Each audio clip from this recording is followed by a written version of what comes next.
Very supportive teammate today. Yeah, he really is. And Tariq's got a lot on his hands there. I mean, Crashies as well. I think he's realizing the situation he just got put into. I hope they put Ludwig on like Reyna and just let him go. Yeah. And just like he drops 40 and makes both of you look like idiots. You know what? You want to put a bet on that, Ben? No. No, Okay. no, I don't. Oh, No, I you don't. sounded so confident, Douglas. No, because we're concerned with the integrity of the game here, and so we're not going to talk about it. That's fair. That's fair. Right. No, Yes. yeah, no.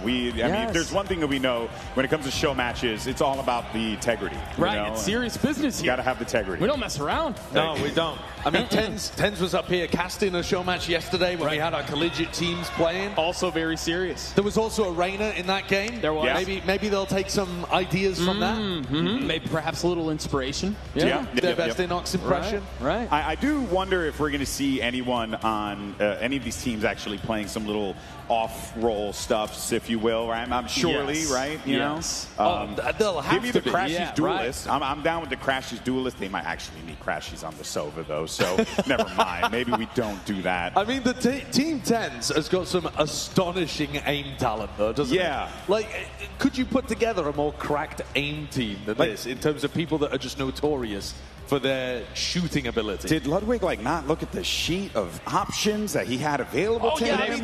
To be clear, they could draft their teams. Yeah. They drafted it? I think Ludwig got No. double first pick as well. Listen, I might be... No. You know what? Maybe I'm spreading misinformation. Let's here. find out. Let's find out. We got Liz standing by. Liz, get us a scoop.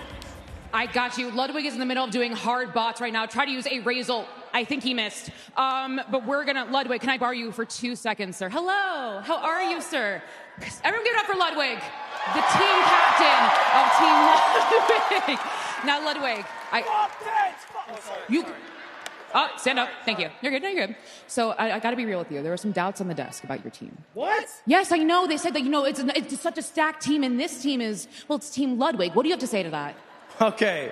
What do you mean by that? Like, if you had to say which person on the team they thought was the weakest, who were they referring to? Guys, do you know who that is? Him. Who would that be? Wait, sorry, JB, you mean this one? Yeah. Okay, sorry, JB means you. Ludwig, that's you, right? Okay. Well, talk to me. Are you going to IGL? Are you going to be on, Rays we see here? What can we get from you? Look, what you can get is a formal complaint to whoever set this event up. Because why on God's green earth am I a team captain opposing Tens? All right, should I remind you of how many majors he's won? I'm gold! Did you draft the team? Don't laugh. Half you guys are gold. Or worse. I mean, it literally is statistically true, you guys. But did you draft this team? Yeah, I mean, look, I drafted the team, but the issue isn't my team. My team's amazing. The issue is I have to play. I'm the captain. Now, if they had a human captain, that'd be fine. They have Tens. They have their worst players. It's Timmy. You know what? Okay, really good. He's really, really good. I'm gonna let you warm up. I would recommend turning bot armor on. Anyways, Tens, how are you? Everything up for Tens. I mean, Tyson, let's call a spade. There are a lot of trophies on this team. Just with you, with everyone sitting here, and it's Timmy being the worst player is insane considering he's one of the best FPS players I've ever seen across titles. You're smiling because I think you know how this is gonna go. I know exactly how this is going to go. If you had to give me like a couple words or less, what would it be? A couple words or less? Yeah. I just know we're going to fry Ludwig. We're going to his site. I mean, that's a strat. Just basically hunt him down like a dog. I'm coming for you. For you, I'm coming. I think it's something with you. You said you're gold or something like that? I don't know. It's crazy. But are you going to IGL? Are you going to be on Duelist? What's it going to be? No, we have Saucy IGL. We're taking this really seriously. Okay. Yeah. Ludwig, one last thing to come to you. Ludwig, what are you going to do? Like, what are you going to do? What? What's up? What are you going to do about this? I told you, I'm going to write a strongly worded email to the organizer. Before that, in game, what are you going to do? I'm going to find them in real life and make it in the game. Here's the game plan. Honestly, I'm giving them my raise. Double satchel. If I ever get a kill on Tens, I'm going to probably teabag him in real life. All right, well, best of luck, both of you guys. Play it fair, play it safe, and Desk, I'll send it back to you. Oh. I want to see an IRL teabagging. That'd be just joy. That'd be amazing. I think he does bring up a good point, though. Yeah. In the expectations are so stacked Yeah. towards Team 10s that if Ludwig is double satcheling in and getting shorty kills on people, Yeah. those are just clips he can print for years. Oh, sure, my goodness. for He's sure, never for going to sure. let him live that down. Exactly. Yeah. We saw a 13-1 already in this tournament. No. Can No. they No. do better? Oxy, Vic, and Crashies are on that team. Tarek, Okay. he's a pretty decent player himself. He's had some success in the past in Counter-Strike, right? I've heard so. So I'm sure 4 of the 5 players on Team Ludwig are good at the video game. I can tell you from my experience in Ranked, it only takes one weak link And you are usually that weak link, Josh? Is that what you're to saying? let the whole thing crumble. Okay, all right. I feel like Sideshow's speaking from experience. Where's Brent to confirm that when you need him? Well, you can see there the worst player on the team, Timmy, Right. which, by the way, Yeah. that is saying something. Right, what a commodity. Considering that he could literally outshoot pretty much anyone here in this venue and most of the people in this city. Right. And the only reason why he's considered quote-unquote worse is because he doesn't have trophies. Because on that stage, literally everyone's got a freaking trophy. Some even world champions. So this is just going to be...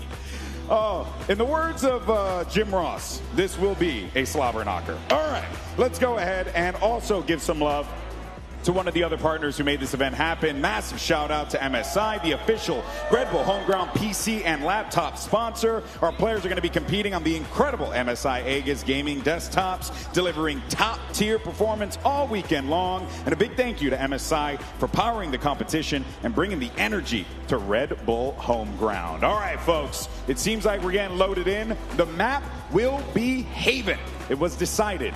A great map. I would say the best that Valorant has ever created. Yeah. So in terms of, get the map feeders out there. Just play Haven every game. Yeah.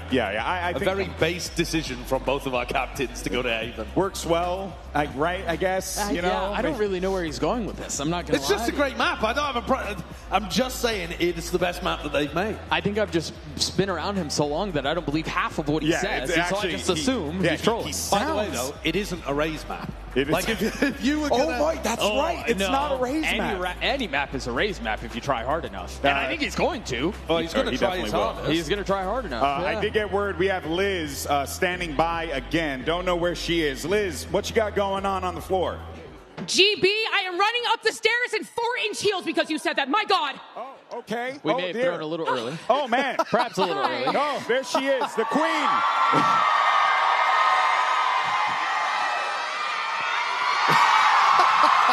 Thank you. And Albier's like, who is this girl? All right, Timmy, I'm coming to you. Really quickly. You are so good at so many games. I mean, Ten said the plan was just to find Ludwig. What's your plan with Valorant right now? I will probably do what I always do in every game. It's just out aim. Out aim. Yeah. Do you think you're the best aimer on the stage? Say again? Do you think you're the best aimer on the stage? No, but I have to believe that. Okay. Caring. And Team 1, I see, is using a sheriff. I think these guys are pretty much ready. Are you ready, Saucy? Are you ready? I hear you're IGLing. Is that true? I mean, yeah. Were you just voluntold to do that? No. Oh, okay. Well, best of luck. Dimon, you doing good down there? He's busy. But I think we're heading for a heck of a show match. Wait till you guys see these comps. Oh my God. GB, I'll send it back to you. Oh, man. Yeah, we just saw them. Just bring them on the damn screen. Oh, dear. What do you mean, oh dear? No. This is good. This is a good thing. I Set feel up for really a good barn about what's going burner. on. Yeah. I feel Yeah. very, very good about what's going on here. Yeah. I do need someone to relay to Ludwig, though, that for a price, I will go down on the stage and start unplugging, That's fair. right? Some That's keyboards, fair. some I think mice, that's you know. good. I'm not. Everyone has a price. And you got to Look know at your this. value. You got to know your value. Tens Jet, Sassy Sova. You're getting Alvia diving on a waylay. Demon One's changed his name. You've got everything over there on Team 10s. Oh, man. It's And then Oxy and Ludwig repping it for the double duelist comp on the other side. They're going to have their hands full, I think. I'm curious how the synergy. Yeah, that's the word. How that's going to work. All right, let's go ahead and do this, folks. It's now time for Team 10s versus, oh boy, Team Ludwig. Let's do this. Thank you so much, Golden Boy. Yeah, what pistol do you draw up here if you're Team Lud on the attacking side of Haven? Okay, normally you're looking at Jet Raze comps on the attack. Right. And you're thinking, Jet's going to go in, the Raze is going to clean up. Right. Don't do that. By double satchel, okay, Ludwig, first So far, tick in so the good. box. Yep. Send him in there and let Oxy clean up. That's my goal. Here he comes. Oh boy. They are headed. Oh no, that's not the start they were looking for. But Vic, still alive. And it's Demon 1, who's already gotten, what, 4 on the round? Shut down though. Crowd denied their ace. Can Vic win a 1v3? Brother, that spike is out of reach too. What do you mean? It's right there. Yeah, good luck with that one. To the shock of nobody, probably. It was a great read. It was a great read on the pistol round. Yeah. It was an excellent ante from Team 10s. All that VOD they were watching. Yeah, Sassy, the IGL, calling, Yeah. knowing that Ludwig with his double blast pack raise is going to want to end on the B site. Perfect triple setup there. That's my IGL right there. That's what you get from the coaching and the calling. The big brains. All right, so round 1 fell a little flat on its face. I'll give you the silver lining though. Yeah, go on. Ludwig didn't even use the blast pack, so he still got them in round 2. Hey. I like the thought of that. So that TP is going to expire.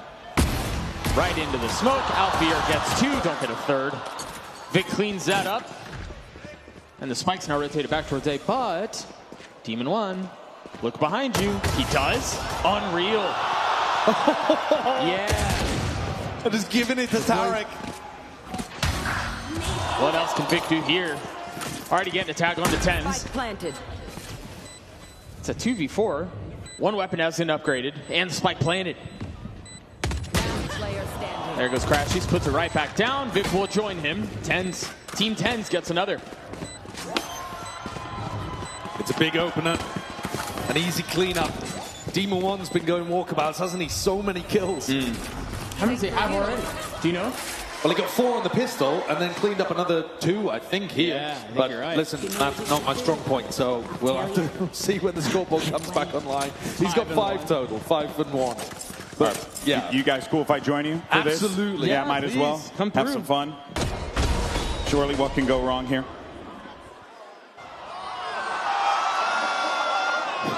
It has gotten a bit silly already. Oh, no, this is the round for Ludwig to showcase This is it. what the got a main judge. game plan is. He's been training for this moment. Hanging, he's got 2 satchels, he's got a judge, and he's alone towards A. Nothing can go wrong. Where are you headed? It's unorthodox, I'll give you that. But he's looking maybe just to try to punish Demon 1. Okay. They Yeah. get themselves 1. Yeah, Tarek's the one on the other side who gets the best of him. Ludwig's actually taken a big shot from the Outlaw through a smoke. Wait, down at 10 HP. Did Ludwig figure out the strategy that if he just doesn't do anything, everything else will be okay? It can't be his fault if he's It not can't be playing his around. fault if he's just in sewer the entire time, you know? Yeah, that's a big one. They really need to get around here. Nice shot out from Oxy. On to Timmy. Uh-oh, Lud's on a flank. Oh, Lud's on the flank and he's behind 10 guys. Everybody. No, wait, he's still... No, he's not going to get anything here, is he? Alfier falls. Team Lud was there. I have no qualms whatsoever about the round that Team Ludwig just put together. Brilliant work. Turn the Raze entry into a lurk player. Yep. Give him a judge. It's ranked all over again. Exactly. I think it's a great decision. No, do not try that at home. What do you mean? Don't do that, no. Lock and raise and then go forward. I thought Raze was a lurking player. Isn't that how it's supposed to be? Demon 1 already with ult online, so definitely going to be taking a walk down mid, trying to get aggressive. And then mixing things up slightly. Blood going over towards that B window area. Much more aligned with the pack this time around. Couple of quick warning shots fired. But yeah, they're headed B here, and it is Demon 1 who's around. Where are you headed? Nicely done. What a dog! Yeah. Remember, he dashed into his face, too. He's going to try to find a way out. Oh, that fell apart. Yes, it did. Last player. Tarek, no 1v3 for you here. It was all going so well. Yeah, I love the Trailblazer from Crashy. He's caught there onto Demon 1. The stun landed, set them up for the kill, but Team 10's too fast. Too quick on the mark. All right. Josh, I have a challenge for you. I'm going to ask you to cast this round without using any Valorant language at all. I mean, including like gun and shoot and things like that. it's the right round for it. I'll tell you that. Thank you. My timing is usually quite good. So you have to cast this round and not use any Valorant language at all. Go. Credit crunch here for Red. Ludwig, the big boom boom. And Demon 1 hits the ground. It's just saying the things you're saying. Okay, I respect it. I like this. It's early. He said wait until he gets a sight hit. Yeah. Thylacine in, Oxy. What does he have there? What's he using? What's he using? Yeah. Kitchen utensils. I was going to say kitchen knife. He's got 5 kitchen utensils left. Oh, where'd he go? He's in. How'd he get there? Whoa! Alpha takes a kitchen utensil to the face. Wait, we got to go to Lud. Go to Lud. He's got this. He's got the play. He's got an opportunity, hasn't he? Yeah, what does he have? What does he have? The kills have been stolen. What does he have? Oh, did he get a kill? Did he get one? Did he get a kill? Was it like an assist? Like a kill assist? He got an assist. He got an assist. He got an assist. I don't mean to bring you down, but he had the assist in the previous round. Oh, son of a... He's celebrating for his team because he's the captain. Oh, but no, you know what it is? He stayed alive around. Yeah. He true. stayed alive. Look at him. The kid's doing good. Look at that joy. But I'll tell you what, that has knocked Team 10's down onto a bit of a light buy. They've got an opportunity here to run away with the game, Team Ludwig. They just need to keep this momentum up. It's doable. Attack side up. Wait a minute. What a punish. That's early. Alpha won't stop, though. Oh, he's going to pop his shoulder. That's going to hit everyone. But that hit 3? Spike down. Surely you swing. Nope, never mind. The op will have your back. It's very brave from Ludwig, putting his body on the line to defend Vic. Selfless leader. Tarek slips away. Avoids getting punished by Sassy. Did Tens pop his blades? Pop his blades, he's playing Rays. Tens? Oh, my apologies. I thought you were talking about Ludwig again. 3 rounds. Oh, man. We're all tied up. They're so bad. We're all tied up. Who'd have thunk it? Easy cleanup in the anti-eco. Wow, that's... I mean, you should do that anyway. Right, yeah. You know, just a word of advice. As you get up there in the years, kid. Oxy 7-3. I mean, our 2 team captains bottom fragging here. Just like everyone thought. Of course. Right. Yeah. Exactly what you expect when there's so much burden on your shoulders, the responsibility of being a captain. Timmy hasn't seen it. Doesn't go for the jump. Hey, Doesn't down. go for the top. Tries to react. TPs. Doesn't get very far. He got it down! Stop the count! He did it! Goodbye, Timmy. End the game! It's a Bucky. The spike's nowhere in reach. And they're rotating the wrong way. Alpha and Sassy are way out of this round, though. Alpha would love to upgrade to a rifle. Oxy's got the fear in his heart. But he's actually just allowing time for Alpha to get fully around on the flank. Now, I don't know about the waylay with a Bucky coming from the longest angle in the game. I don't know how Alpha's going to make that one work. He's got to watch this. But it is Never mind. Alpha. It's not. All right. No. Sassy's got he's got a 1v2 here. I feel with it all pretty to do. good about it. Yeah. My ball brother from another mother's got this one. Watch. Check it out. He's got to get the challenge onto the first. A little bit of a tag. Maybe not this time. But he's so... Nope. Never mind. Yeah. And they're knocked onto another eco. Team Ludwig takes the lead and has a great opportunity to extend it. At what point does Ludwig decide to get up and do the IRL teabag? I don't know. Who did he get the kill on? Do we remember? It was on Timmy. It was. Look there, you just see in the replay. What a kill. I mean, that's a spectacular kill. It really is. And a well-deserved pop-off. Yeah. Last player standing. I'm getting the last one. So as you mentioned, it's back to a weird buy for Team 10s, excuse me. Ludwig 2 away from a showstopper. That's when the game's really going to heat up. Op v op. Timmy looking to re-peek onto the angle with the drone. Remember, he said he was just going to out-aim. That was the game plan. And after Demon 1 had an electric beginning, he has been getting shut down. Tarek's been doing a great job of just controlling this space. Go on, one of you swing. Oh, wait a minute. Alfier's in a good spot. Cratchys pops the oh, Timmy lands a shot. Blinded up, wins the duel. Meanwhile, a little bit of action back C. The spike rotating that way. Tens is getting handled. Tarek got the opener, though. Look at this guy. Look at this guy. It's still Saucy waiting. Gorgeous nade. Every movement is slow and well thought through from Ludwig. Methodical play. That's exactly what you expect from a Raze player. Look at him mopping the floor with his crosshair, keeping the floors clean. Beautiful janitorial play. Look at him pushing the smoke. He's got it. He's got it. It's Timmy on the Give other it side. to the boy. Give it to the boy. Look at him go. Like a child at the M&M store in Times Square. So happy. Both kills as well have been on Timmy. They isolated Timmy. They recognized that he was the worst player on Team 10. And Ludwig is running him down. Ludwig now has the same amount of kills as Tens. Yep. They're equally as good. And same that's the logical conclusion, yeah. 4 in a row for the team. And 1 away from a showstopper. I gotta see it. I gotta see it, man. Does he have satchels? Oh, he does. Still has the judge. There's an op here. Come on, Lud. Just satchel into sewer. Just go for it. Timmy, who, as we've concluded, is infinitely inferior to Ludwig, falls again. Tarek has been landing these openers really consistently. Are they going to greed for an AWP? Yes, I hope they do. No, they aren't even going for that. They're just going to try to take the site. It's 1 already down. There, he's going to get more. Trying to play in the smoke. Satchel's up. Oh, he kind of botches it.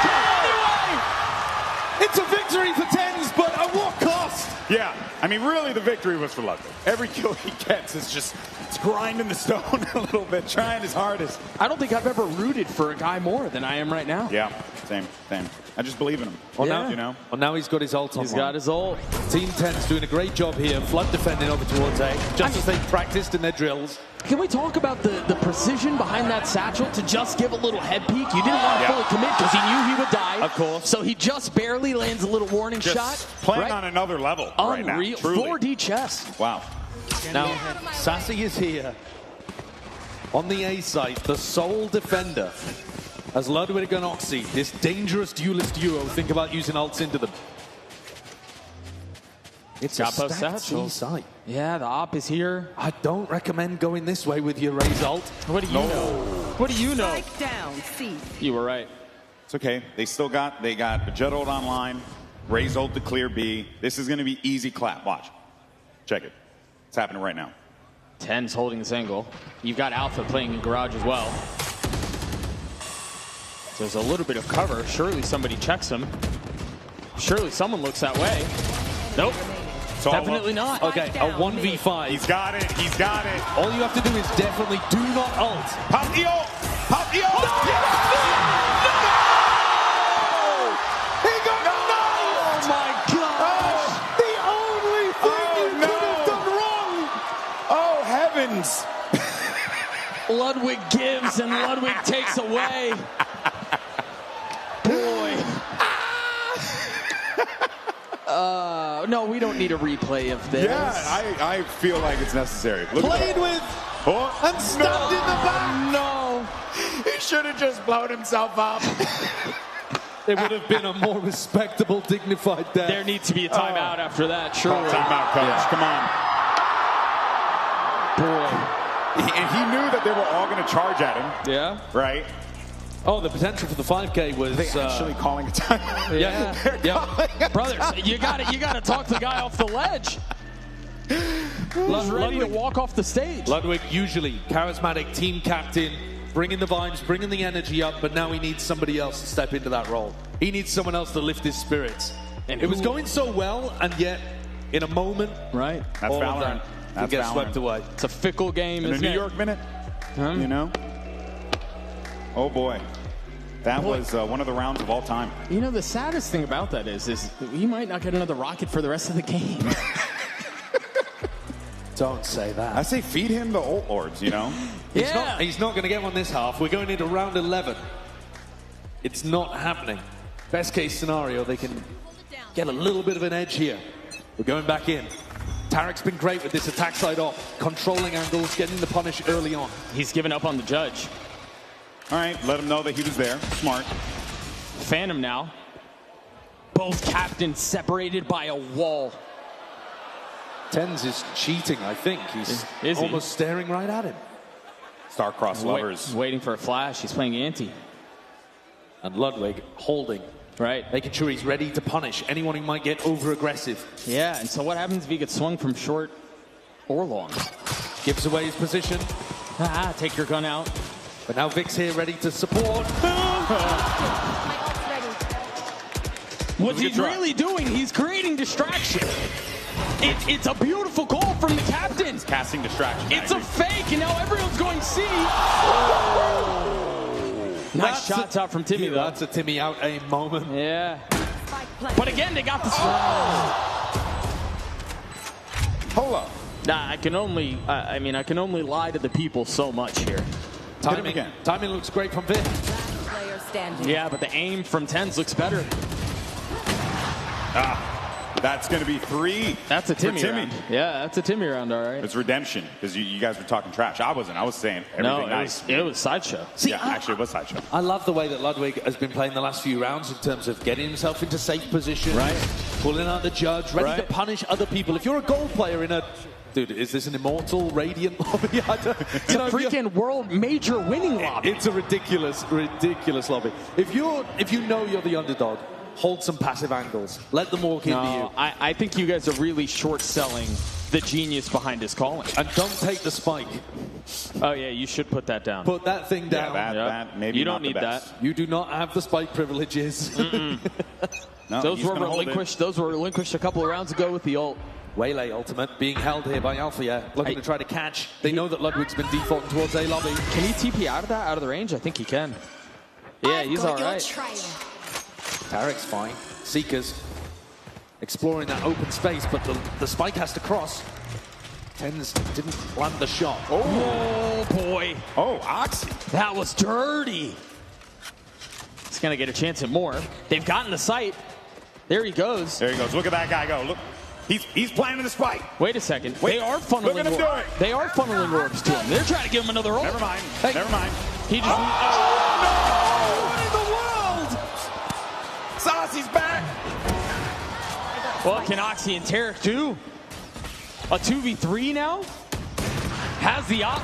That's another one down. Oxy's going to have to ace to win the round. A 3K for him, matching the 3K from Sassy. With 30 HP.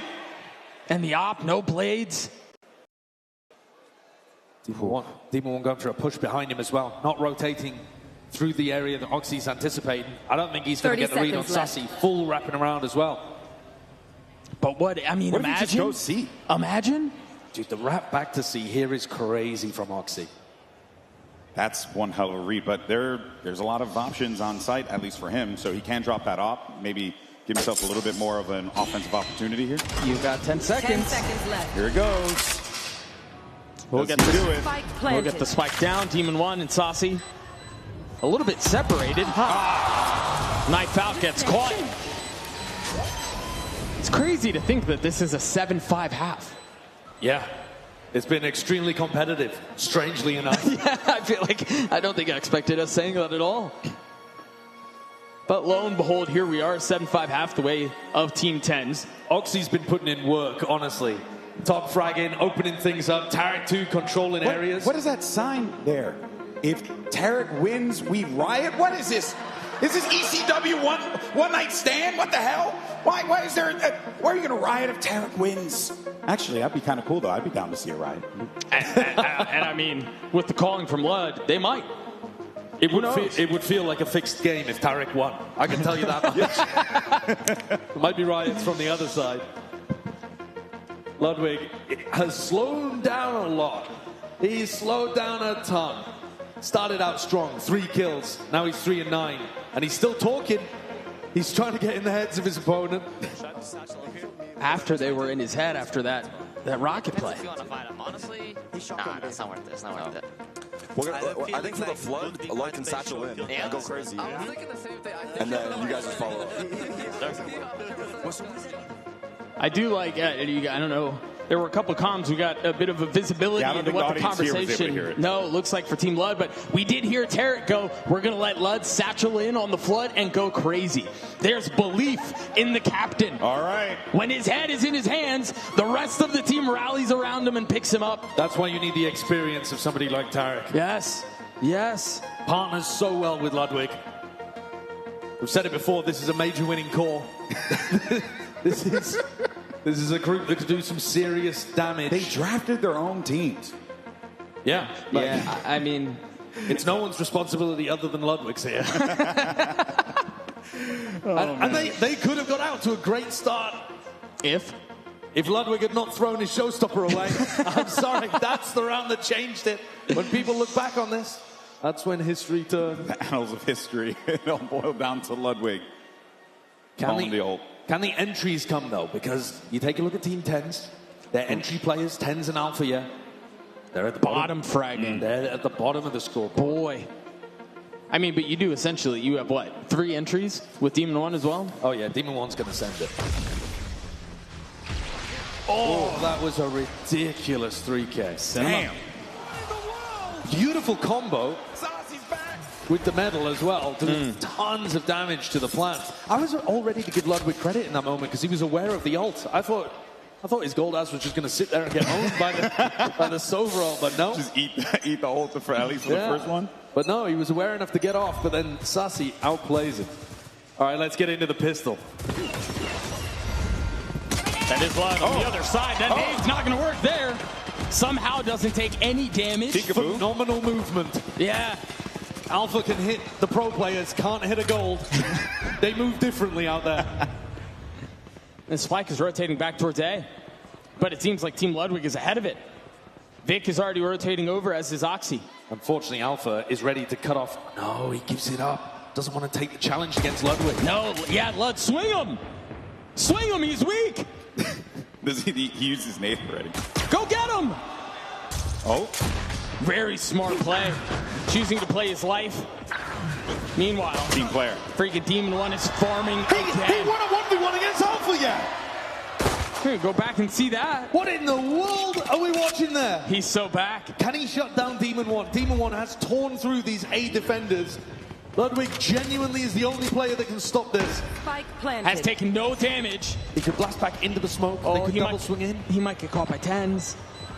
But he's gotten up to heaven. He's got all of this. He's popping the satchel. Goes forward and can't get anything on the other side of it.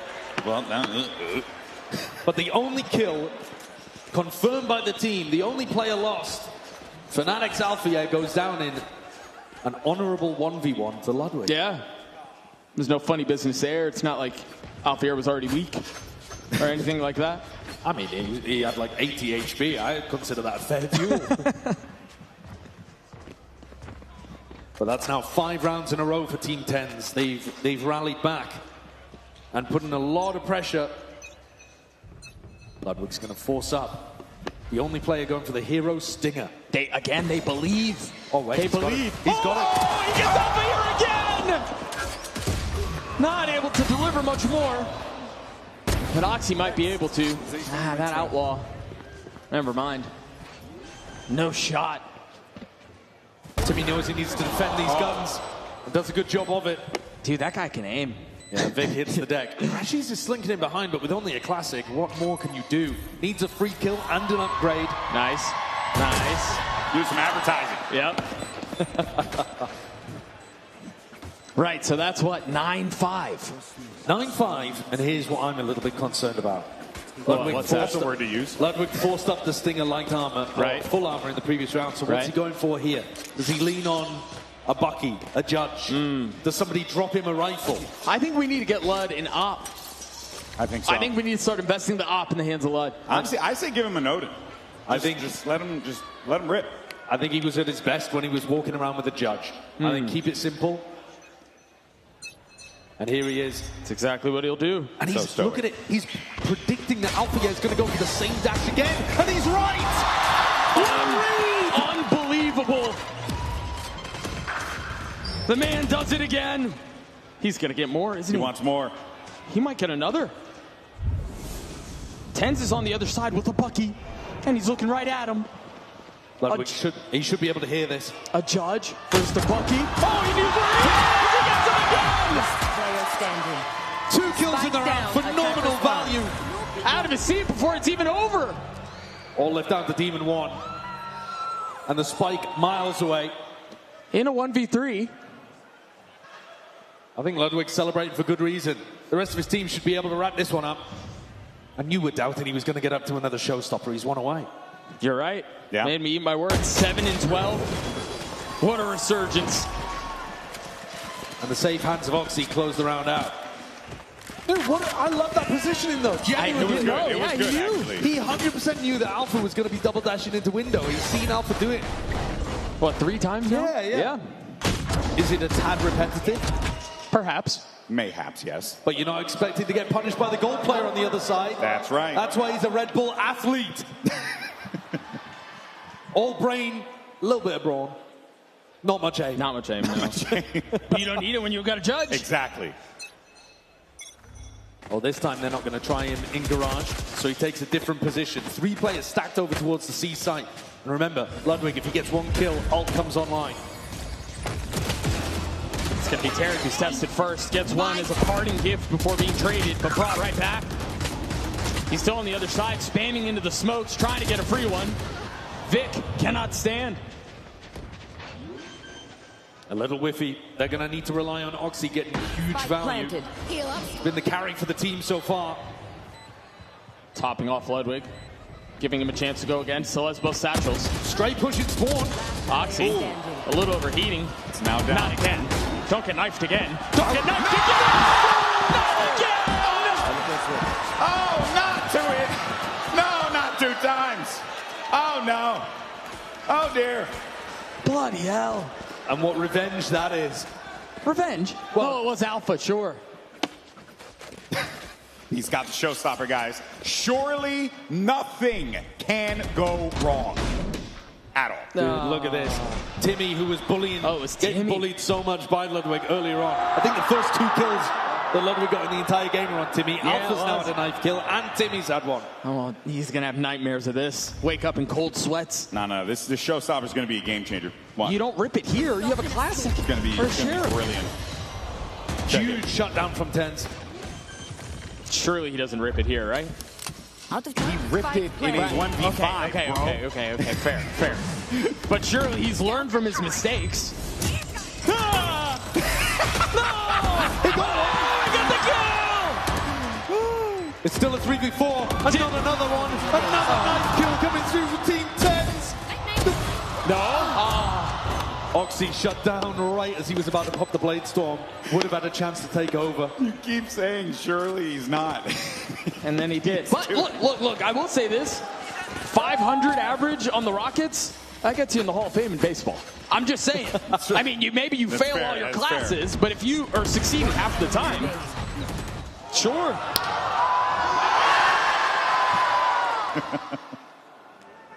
That's 3 knives now, yes? That's 3 knife kills. Althea picking up the Odin on the attack side waylay. Even Brock isn't doing this. he might start after this. Nope. Double judge though from Ludwig and Oxy. What a flash, what a pop! 2 kills found. Spike down A. Bold. Got some crashes, and well, I guess when you're down as much as you are, gotta make a play. Yeah. This A site is impossible to get into, or it should be, with Ludwig and Oxy both having double judge here. Swings out, Vic traded. Saucy getting a kill with the ult. Now Saucy's going to 1v3 and shatter the hearts of Team Ludwig fans all over the world. We got 2 judges, so this, I mean, look, if he's able to take on Oxy, there is a possibility here, but it's not going to happen. That judge, that's 1. That's 1. It's all on Ludwig. That shot. Oh, the satchels were The satchel fadeaway shot. He's telling him to calm down. That is clean. Who was that guy? Clean. Are we sure he's still playing? Yeah, are we sure? Hand check. Hand check. Can we get camera on stage? I don't mean to scare anybody, but with that kill, Ludwig has now overtaken Vic. He is no longer the bottom fragger. Right? Oh my God! What a masterclass performance he's putting up on defense with the judge. Now let me make it a little bit worse. He's 2 kills off of matching Tarek and Crashies. He's overtaken Alpha, yeah. Somebody sign this guy. Speaking of Alpha here, dashes in, dashes out. The spike follows. It's got to get planted. Ludwig expecting the garage re-wrap, which is really common in the post-plant. He is being watched, so that's going to be quite difficult for him to break through there. A little bit of a reposition. Oh, if he had stayed here, I think Alpha would have given him a free kill. Instead, going to help the rest of his squad. With the judge from that distance. There's the satchels again. Nicely done, clearing out a 50. Who's getting on this defuse? Somebody needs to. It's got to be, right? Meanwhile, Alpha here puts him down immediately. Traded back, though. Vic, 1v4, 1v3, 1v2. Oh. Dashes back, just not enough time here, I don't think. Tap of the spike, a 1v1. But Timmy cleans him up. The time was short. Team 10s get to 12. Who was that? Was that Vic? That was Vic. Yeah, he's trying to fix some things here. Yeah. So he's back on near close to the top. Yeah, he heard you. Rocketing back up. He's like, I can't be down here underneath Ludwig. There's no way. Both Vic and Alpha finding kills there to push Ludwig back down the scoreboard and give themselves 5 chances, Team 10s, to close this one out. But I don't think Team Ludwig are going to go quietly into the night.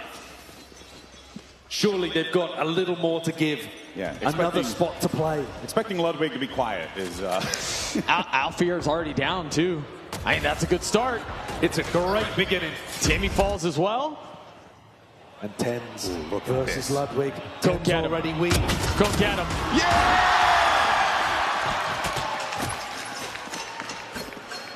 Look at him go. Ludwig clearing 10s once more. A 4v2 now that they've set themselves up for. Great opportunity to put the pressure back on Team 10s. At some point here, the money's going to start to look wobbly as well. And Team Ludwig, they're always going for the bargain bin buy. They've got a judge in every round. You don't need the money. Josh, what would you be willing to do if Team Ludwig came back and won?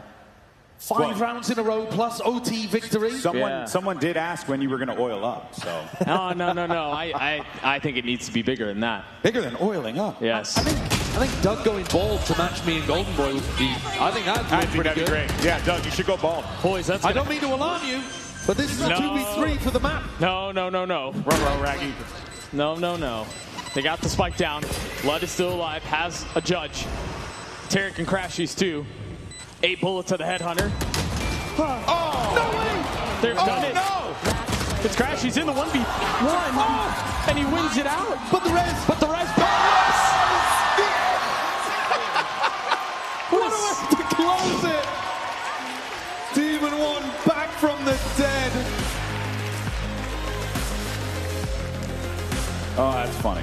That was good. That was a silly game. It's a great game. And I'll tell you what, Ludwig was not at the bottom of the scoreboard for ACS. Right. That's right. It was everyone we thought it was going to be, right? Yeah. Alpha year.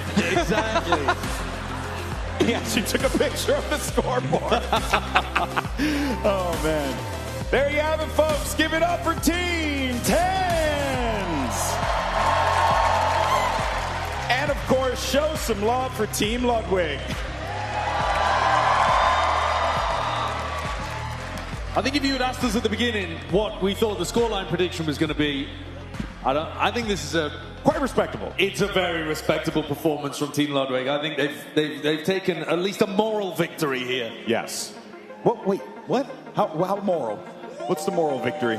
Well, the moral of the story is... They got 7. If you're the worst player in the game, you should buy the judge. That's the moral of the story. Noted for future show matches.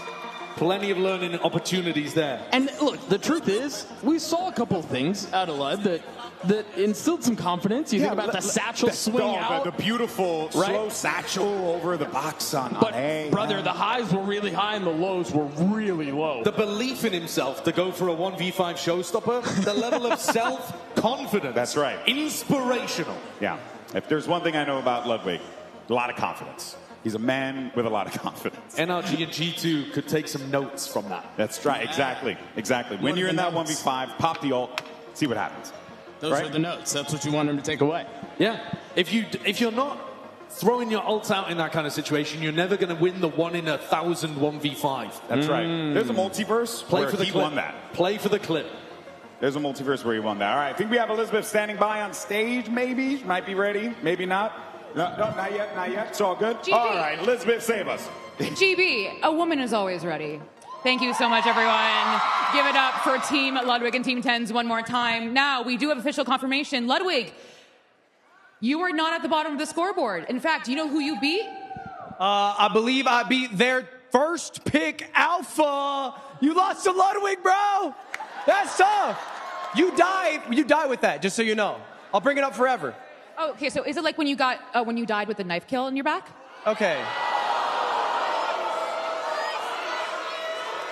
Well, don't say twice. I know it was twice. I was there. I was the one who got stabbed.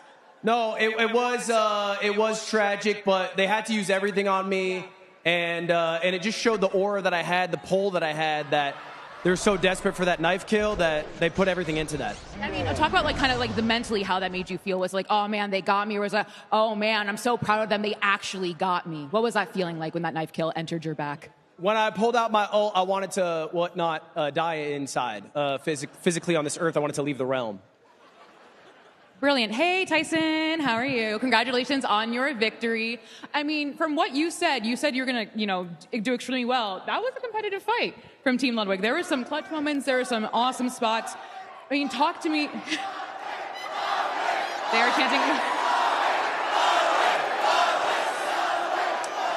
All right. Actually, let's do a quick poll. Who was Team Ludwig? Okay, not all at once. Okay, Team Tens. Okay, that's a little more even. That's pretty even. That's kind of low. They're kind of low. I mean, Tyson, you are the winner of some incredible victories under your belt here in the server. Talk to me just about that. How was the IGLing? How was the dueling? What did you think of Lud's raise?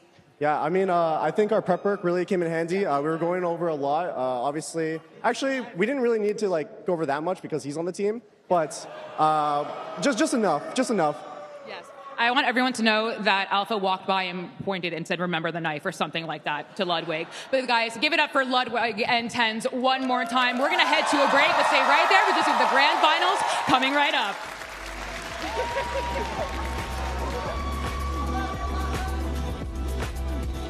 Our show match, fun times across the board. Good, it's always fun to do that, right? It's always a fun time. It's always silly. The crowd are getting into it as well. They're getting hyped up. It's like a little taster before the real huge BO5 meal of our grand finals between NRG and G2. Yeah, people think in New York, we're like mean, and we're always like telling people to, I'm walking over here, or something like that. But we're all really decent people inside who have no problem shoving you to the side in order to get yourself a coffee. But outside of that, though, we're lovely people, truly. Folks, I don't know if you know this, but coming up next, it's our grand final. That's right, it's going to be NRG facing off against G2 Esports. It's yet another America's Clash happening here in New York City. You don't want to miss it. And as always, we'll see you on the other side.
All right, everyone, welcome back to Red Bull Home Ground, New York City here. Golden Boy alongside Mimi and Enders. We look to break down the action and get ready for this final between NRG and G2 Esports. It's going to be a great game. Both of these teams have so much history with one another. I mean, Ender, we've seen them compete against each other in America's time and time and time again, especially in those pivotal final matchups. Oh, yeah, we saw them over in the finals just earlier this year. Now a chance for G2 to come back when NRG really stole their thunder at Champions. G2 was supposed to be the best team in Americas all the way through. They were the team that was supposed to be lifting that trophy, and now they have a chance to take it from NRG. G2 are the three-time in Americas, but they've always kind of disappointed in those big games where it matters most at these international events. It was NRG to take that crown instead. So now I think for G2 today, at an event where there was international competition against a domestic opponent, this is their chance to end 2025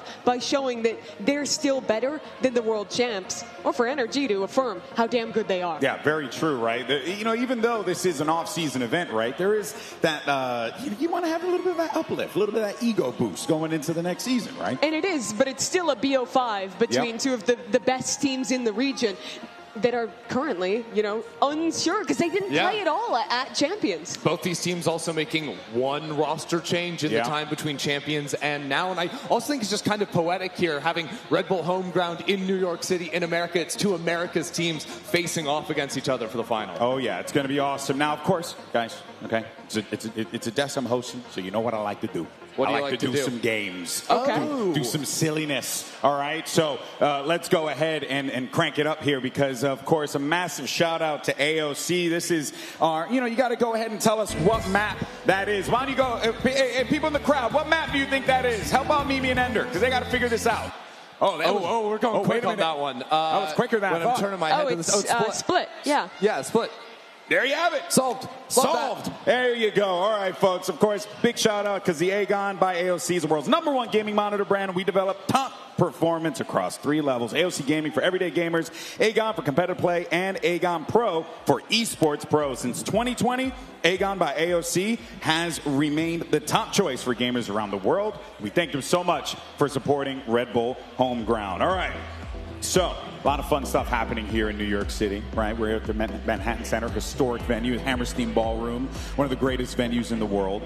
I'm curious, you know, how's this experience been for you guys? I know you've been here a little longer than I have, so you've been having fun?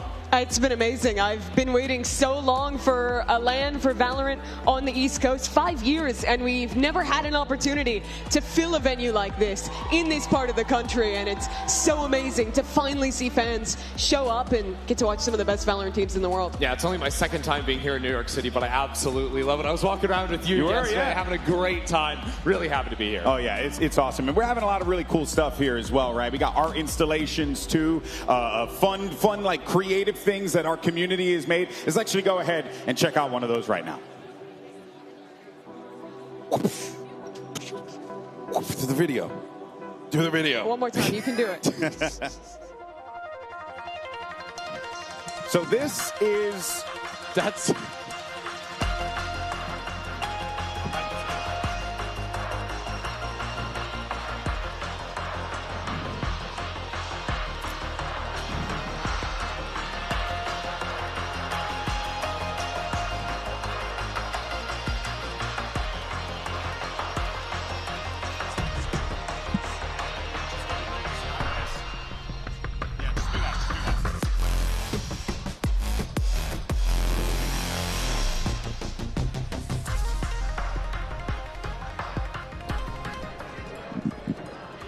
Yes, you saw that video, and I'm here with the incredible artist, Michael A. James. First of all, welcome to Red Bull Home Ground. And incredible, yes, give it up for this wonderful artist here. Because, I mean, I wish, if you guys have not in the arena, come up and see this beautiful e-waste mosaic. That's what it's been described to me as. It's absolutely stunning. You told me it took you how long? I did it on like 10 days notice, which is crazy, but I made it happen. How many hours per day? Maybe 8 hours a day. Wow. 7, 8 hours a day, maybe. I mean, talk about the e-waste. We're seeing, like, you know, so many different controllers, mice, etc. Where did you find all of this waste? At first, I just used to like go to junkyards and source them or in eBay. But now I basically contact electronics waste companies because I realized that tons of these are called in every single day. So I realized, it's almost an unlimited amount that I can get. So I just contact e-waste companies and I make it happen. Talk to me, what was the hardest part about making this? Because I don't know if you guys can see, there's the Red Bull logo, there's the words Red Bull. Like, what was the most difficult part about it? The most difficult part of making it? Yes. The Red Bull logo itself. Yeah, because I had to be more intricate in terms of the focus, in terms of the shapes of the bulls. Yeah. They had to be perfect, so that was definitely the most difficult part, which is why I did it first. Oh, you did that first. Can you talk to me about how you made that specifically? Like the process? So first of all, I do draw, so I sketch the outline of the bull. And after the outline, the bulls have a white outline. So the borderline, so I make them with white wires, then the computer keys, and I kind of just freelance from there. Yeah. Mm-hmm. Do you have any plans to make anything else like this? Because this is absolutely stunning, and I would love to see more of this just all around. Yes, of course. I have a lot of plans to make more. I have a lot more that I have made before this. I make almost anything with this. Portraits. I'm very creative. I can really do it all. So yes, it's a lot coming. I can do it all. I love that. My last question for you. How has it been being here in New York at Ripple Home Ground at the Hammerstein Ballroom with all of these, I think about 1,100 people here, if I have the total right? Yeah, it's crazy. The energy is through the roof. It's very crazy. 4 hours straight, the energy is literally the same, and the crowd here is crazy. It's crazy. Yes, they are. And we have another best of 5 to get to. So thank you so much. Again, incredible work. Guys, give it up one more time for Michael. An incredible e-waste mosaic. Des, I'm going to send it back to you. Thank you so much for that, Liz. Yeah, that was pretty dope. I mean, I can't front. I have no artistic ability whatsoever, so that guy's killing it. Yeah, but you've held a joystick before, so you can appreciate it. So even if you don't really have that refined palette for art. Yeah, I mean, they're freaking Wiimotes in there and stuff like that, and they even have like what was it? One of those old Microsoft mouses that are like over in the back, right bottom in the corner. center of the logo. Yeah, it's so cool. So anyway, shout out to Michael for that. Brilliant work there, without a doubt. But let's go ahead though and move on and talk about this matchup. And we'll start first with your world champions. It's NRG coming into this one with a lot of hype. Obviously, after you hoist a trophy over your head, Mimi, there's a lot of expectations that you have, not just in the offseason, but going into 2026. And that is especially true when you lose one of your best players. Some retiring after winning that trophy, and the team having the tough choice of who to pick up, who to replace him with. Kiko filled into that role after the excellent year he had with Team Liquid. And this is our first look at the new NRG. And thus far, it looks like they're picking up right where they left off, undefeated to this point. Yeah, they've only played 4 maps so far, but they went through both sides of the Sentinel squads, Qbert, and of course the main team before taking down Zeta in very convincing fashion just yesterday. And this was a Zeta that was looking pretty exciting after the best of ones, but I think NRG came in, and especially Ethan's calling on the Harbor on this Haven was immaculate. And I loved watching that because it's with a new player. It's on a brand new composition on the map. It's showing to me that NRG, despite having just won a trophy, they are still pushing forward, still coming up with the new compositions, the set ideas that made them so excellent at that Champions Tournament. And proving that, well, it is very challenging, it is still possible for a team that is constantly pushing for more to stay on top. Yeah, honestly, it is very impressive. And I had half thought that they'd come in here and just kind of stick to their same guns, right? Maybe just slot in, their new player where Sam was and just kind of call it a day, see if you can figure out some new stuff. But no, they are innovating. They are trying out new things. And I think that just goes to show you, like, they are ready for the next season. Yeah, they showed us something new on Haven, but they also did go back to some of the old that very was true. gold. I mean, their Corrode, incredible yesterday, Christy, when they were playing that with the Waylay. Oh, yeah. I was especially impressed with how well Kiko and Mana were playing together after very little time working together in that position. Yeah, that's right. But then on the other side, you have G2 Esports, who have also made a change coming into this one, a little bit of a controversial one, but they were able to secure and bring Baby Bay from the bench to the starting position. And so far, Ender, it has seemed quite good. I mean, they're in the final, and Baby Bay has been holding it down. And you also remember back to stage 2 when Baby Bay was playing the bulk of the season with the team. He was very good, but that, of course, was stepping into Leaf's position in a temporary situation. This change, however, is stepping into the shoes of Jonah P. Now, the roles are getting a little bit different. There's some flexibility, but Baby Bay is still looking good on the chamber. And while it was a pretty quick road for NRG, beating every opponent, this is a challenge for G2. They lost 13-7 to Zeta, had to run it all the way back with back-to-back BO1s, including a overtime game against FNATIC to even make it to yesterday. But once they were in that lower final against Zeta, it was absolutely dominant. All of their players were on point. The calling was excellent. And it honestly just looked like an easy 2-0 to get them into this BO5 today. Yeah, it was as clean as you could possibly want from G2 Esports. I mean, both teams, NRG and G2, were quite clean yesterday. But it also is like, you know, a Zeta division that maybe was feeling like they weren't quite hitting that stride like they were the day before. You can see that G2 pointing out that, you know, the history between these two teams, Ender, has been a little bit lopsided. Yeah, you know, G2, they've been crushing NRG through the regular season.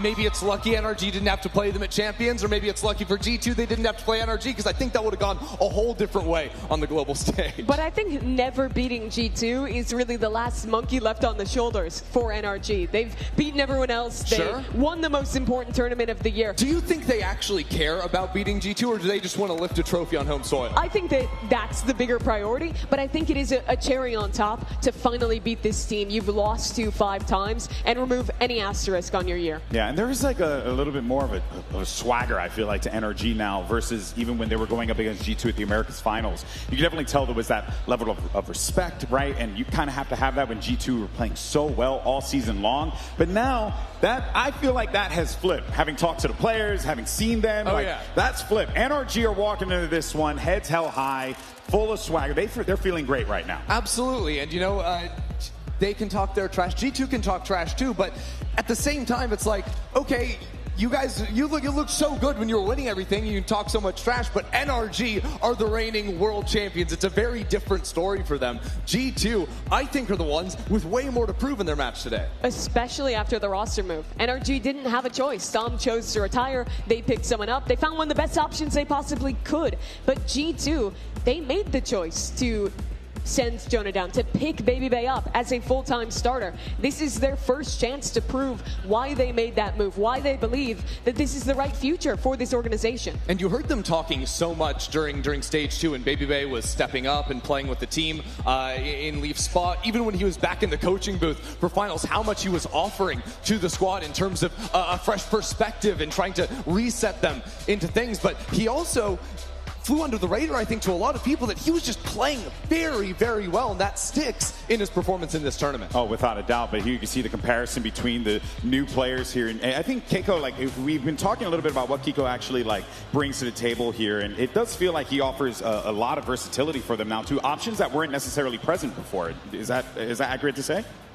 I think that he's a little more willing to flex onto the Sentinel, but I imagine in this meta, they would have filled similar roles with some. I think the real important thing about Keiko is how perfectly he does slot into that role and how confident he already is. He was amazing last year with Liquid, and they didn't win anything but one domestic title in EMEA. So you can tell for a player like him that had such an outstanding year how hungry he'll be to have a chance with a new organization to succeed and to come out and not only keep that performance, but to win as well. Yeah, and I think Keiko's role, his style, fills in very nicely with what Psalm was bringing. Psalm so often playing second entry or first entry, even on the Omen, teleporting into site. Keiko, with his duelist past and with his experience on the Omen, is doing very similar things for NRG. Yeah, and if you are, you know, the IGLs, you're feeling pretty good because both teams, right, have players that you had to bring in for Valen. It was already a system that his teammate Baby Bay was already like familiar with, where whereas Ethan needed to bring Kiko into the fold, and as we've seen so far, the results have been pretty. Yeah, and this is also Ethan that was starting to IGL in Valorant for NRG only in Stage 2, right? And he goes on to win the championship, now working in New Talent. I think he has already proven so much in the few years, or the few months rather, he's been at the helm of this team, that this is just another trophy to add to that collection. It does kind of feel like years with the success he's had so quickly leading this organization, but for Valorant as well, an all-time IGL, the two best that we have in North America playing today. Well, you know, speaking of the IGLs, they're actually on stage right now for our Herman Miller predictions with the gaming chair. Oh boy, Liz, I think you're standing by. Yes, you are. All right, let's do this. As always, GB, I'm here with two world-class IGLs, Valorant and Ethan. It's a grand finals match, and sometimes you feel a little bit nervous. You don't know how it's going to go. You know, it's like, I'm not sure. We got to spin the man. Spin the man. Spin him as fast as you can. Go, let's go clockwise. Ready? 3, 2. Oh boy. Oh, we're going to hurt. Oh my God, Puckett is going. We're going to fly. Because Red Bull gives you wings.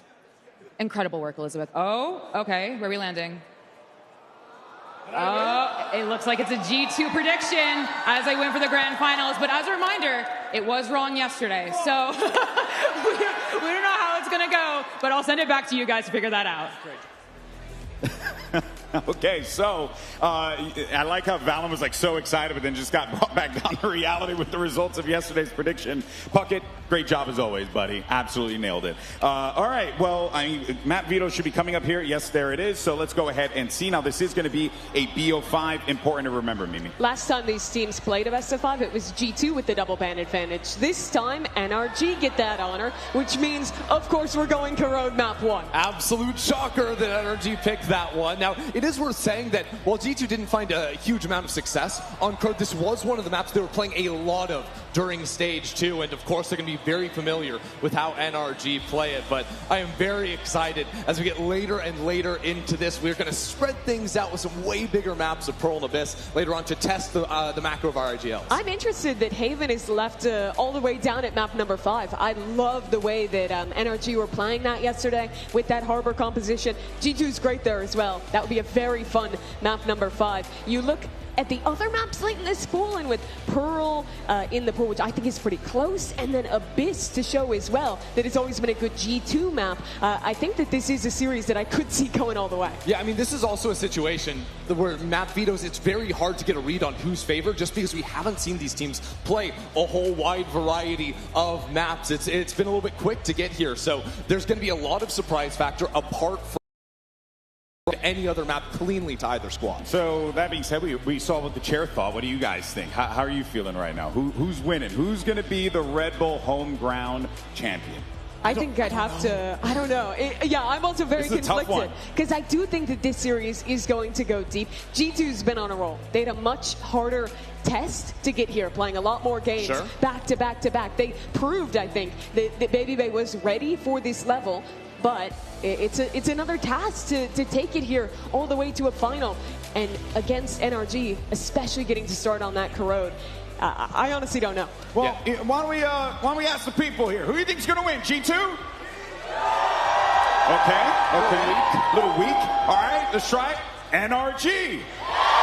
Wow. All right. Wait a minute. Let's try it again just to give the G2 guys a chance. Is G2 going to win? Get a little bit louder. A little better. And NRG. Wait, hold on. I don't know if they're just screaming for anything at this point. Wait a minute. Okay, hold on. Let's try it again. Pineapples. Actually, I think you might be right. Yeah. I think you might actually be right. That was almost as loud as G2, I think. Wait, hold on. Bacon, egg, and cheese.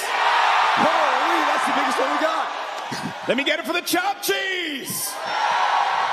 We got some vegetarians in the house. How about our local bodegas?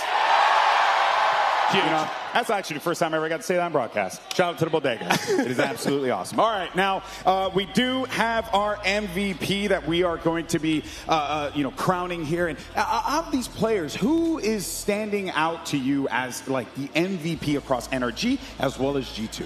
I think there's an easy answer right now for both teams, Mata and Jaw. Jaw absolutely bailed G2 out in their OT game against FNATIC. He's the only reason they're really here. And on the other side, Mata's just been outstanding But for me, Christy, the sleeper pick right now is Ethan. I was going to say that, absolutely. I think that both in terms of his individual play on the Harbor, rocking that a couple of times, putting up some insane numbers, and also the way he had such a good control over the calling in the mid-rounds in their series yesterday. He showed so many looks of quick aggression to falling back, never really overcommitting into a forward space. I really think he is in a firm control of how he wants to play the maps right now, and one of the reasons why I think NRG has a slight edge today. Ooh, man, I'm so excited for this one because these two teams, they faced off as we saw so many times, but what a great opportunity it could be for NRG to get their comeuppance. Or does G2 close out the year in style? It's now time for our opening ceremony, and it is brought to you by House of Protection. Let's get this show on the road.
Let's introduce your first team, your 3-time VCT America's champions. It's G2 Esports!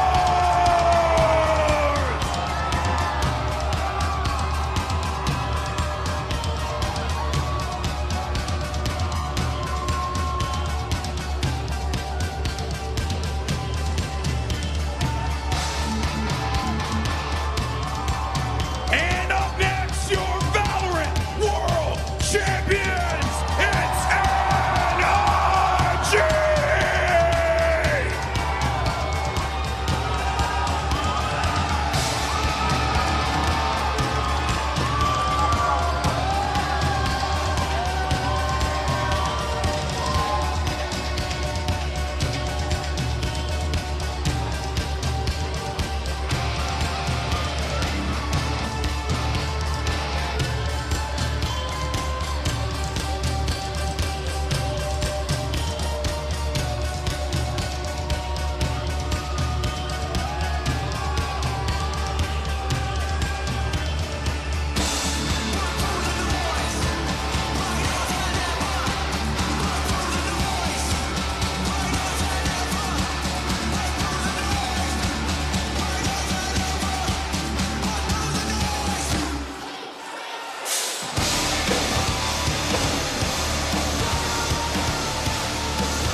And here we go. Shout out to House of Protection for bringing the house down. And let's do this. NRG versus G2 Esports in our Red Bull Home Ground World Final Ender. Oh, that was hype. Oh, yeah, baby. It doesn't get any better than this here in New York City, here in America. We got two America's teams taking to the stage to take it all. A straight-up rematch of the Stage 2 America's Final. A squad that went on to win that World Championship against a team that's already won a trophy here in the U.S. 3 times this year. It's a big game, and there you can see the G2 boys taking their time a little bit longer there, talking about what they want to do, how they want to do it. But NRG and Mata getting the crowd going. Last time they played this game, it was G2 with the advantage, coming off a back-to-back win, a double ban advantage in the finals. They won it. Now they're the underdogs in the final, facing against the world champions, the team who had the flawless run to get here, but trying to do it again. There is no doubt that these were the 2 best teams in Americas in 2025. No doubt whatsoever. Global stage NRG, home stage G2. But to cap off the year, we get to see who is the better of these 2 squads here at home ground. And I never thought that it would come down to this, right? Like, you know, when you look at the event, you saw the stacked amount of teams that competed here at Red Bull home ground. I mean, firstly, you had Zeta Division making a Cinderella run. You had FNATIC, you had Cloud9, you had some incredible squads that were coming in, Sentinels as well. All these teams that wanted to be in this spot, but yet it only feels apropos, Ender, that it ends with both of these teams the way that it ended in Americas. Exactly. It's such a great finish, but such a different journey for the 2 teams that got here, right? NRG on full cruise control, it seemed, right? Breeze through the upper bracket, 2-0 Zeta yesterday, whereas G2 dropped early, right off the get-go to Zeta. That meant they had to go to lowers and play a lot of close best-of-ones against some of the best teams to offer. And for both of them, it's proof of their new rosters. They change for different reasons, but both squads represent 1 new member compared to how they played back at Champions. It's Kiko, the man on your screen for NRG. and someone who has casted more Tier 1 Valorant games than he's played.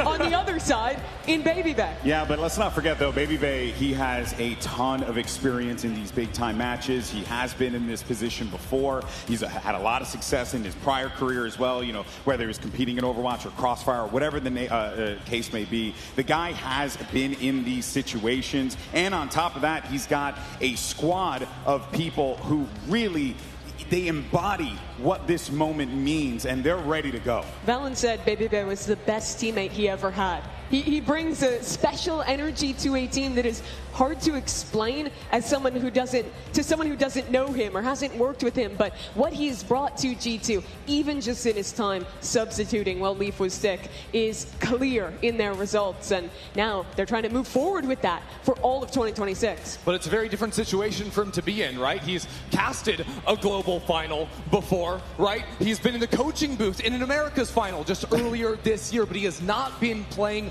on the stage with the team when it matters this much. That feeling is going to be new for Baby Bay. And that is very true there, right? And if anything, you're looking to see how NRG exploits it, right?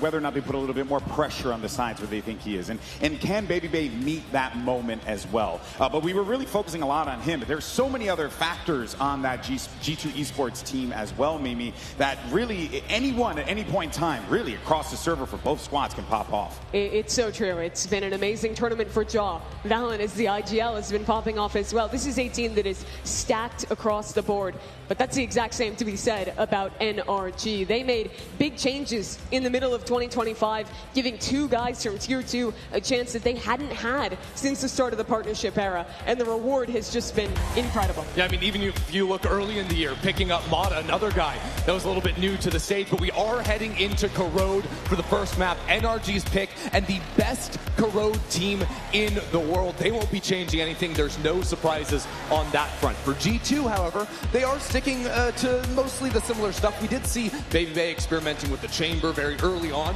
during Stage 2, but he ended up settling on the Viper for himself, and G2 are going to have to bring their A game if they want to take NRG down here. A lot of the year for G2 was trying to figure out their Corrode because they had to play against this NRG team a fair bit. Last time they showed it, it was a stage composition. They went to Champs and they were playing like a Cypher Raze comp that looked bad. Then they changed again, and finally they've landed on this, which far and away has looked the most comfortable out of any rendition they've had. Teo is super interesting, though, because I can't think of another team that is playing Teo, first of all, just as much as G2, and second, on Corrode. It really changes how you play the map, especially on attack. Most teams, when they take mid control, it's either an aggressive set play with your duelist diving in at the start of the round, or a re-clear off a similar idea. With Teo, you not only, if you want to do a fast play, add missiles to that equation, but the drone, I think, is the best tool you have to slow re-clear mid, which is, I think, very hard to do with the normal comps on this map. And we know that Trent is just the best Tejo player we've got. Just bar none. No one else has fallen in love with the agent like he has. Ever since kickoff, the start of this year was the Tejo patch, was Trent taking that under his wing, and now he's going to be finishing off the year in a similar style. Yeah, and you know that all eyes on this map in particular is going to be on Brock. Let's see how this all plays down. New York City, are you ready for the World Finals? Well, let's go ahead and kick things off. G2 Esports, NRG, the floor is yours. The Red Bull Home Ground Final starting things off on NRG's Corrode. It doesn't get any better than that. And G2, if they want to make a statement here, they could come out strong and take down NRG. All of a sudden, this series is theirs to win. They have not beaten NRG on this map, despite beating them 4 times this year. Now an opportunity to show what the new roster has ready.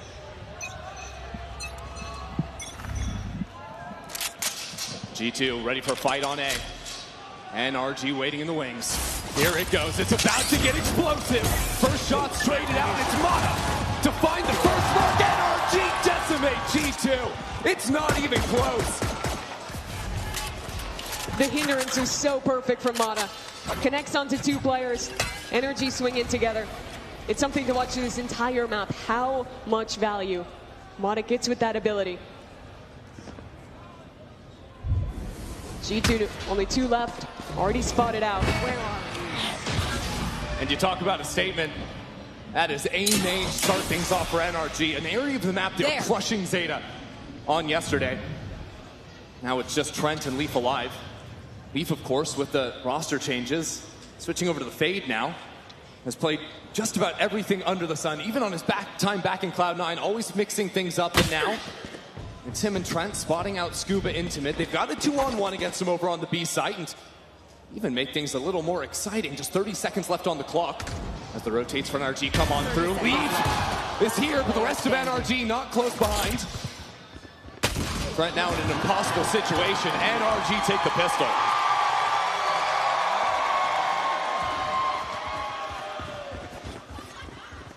NRG are excellent at those A main fights. They'll show you so many different looks. They have the fast plays where it's going to be Mata diving in. They have slow rounds like that where off contact they'll refight. And even once you get out of the choke point, it is still a challenge. I have to give a lot of credit to Mata and to Kiko. I think the way that those two have been playing A lobby together has been excellent this tournament. It's a pretty hard position. You're almost always going to be split off from each other. They do it so well. G2 choose to go for the full save on this second round. And they're going to have to solve the problems over the A side of the map eventually. This time, though, just starting things off with the early orb control. Try and get Leaf to that nightfall earlier.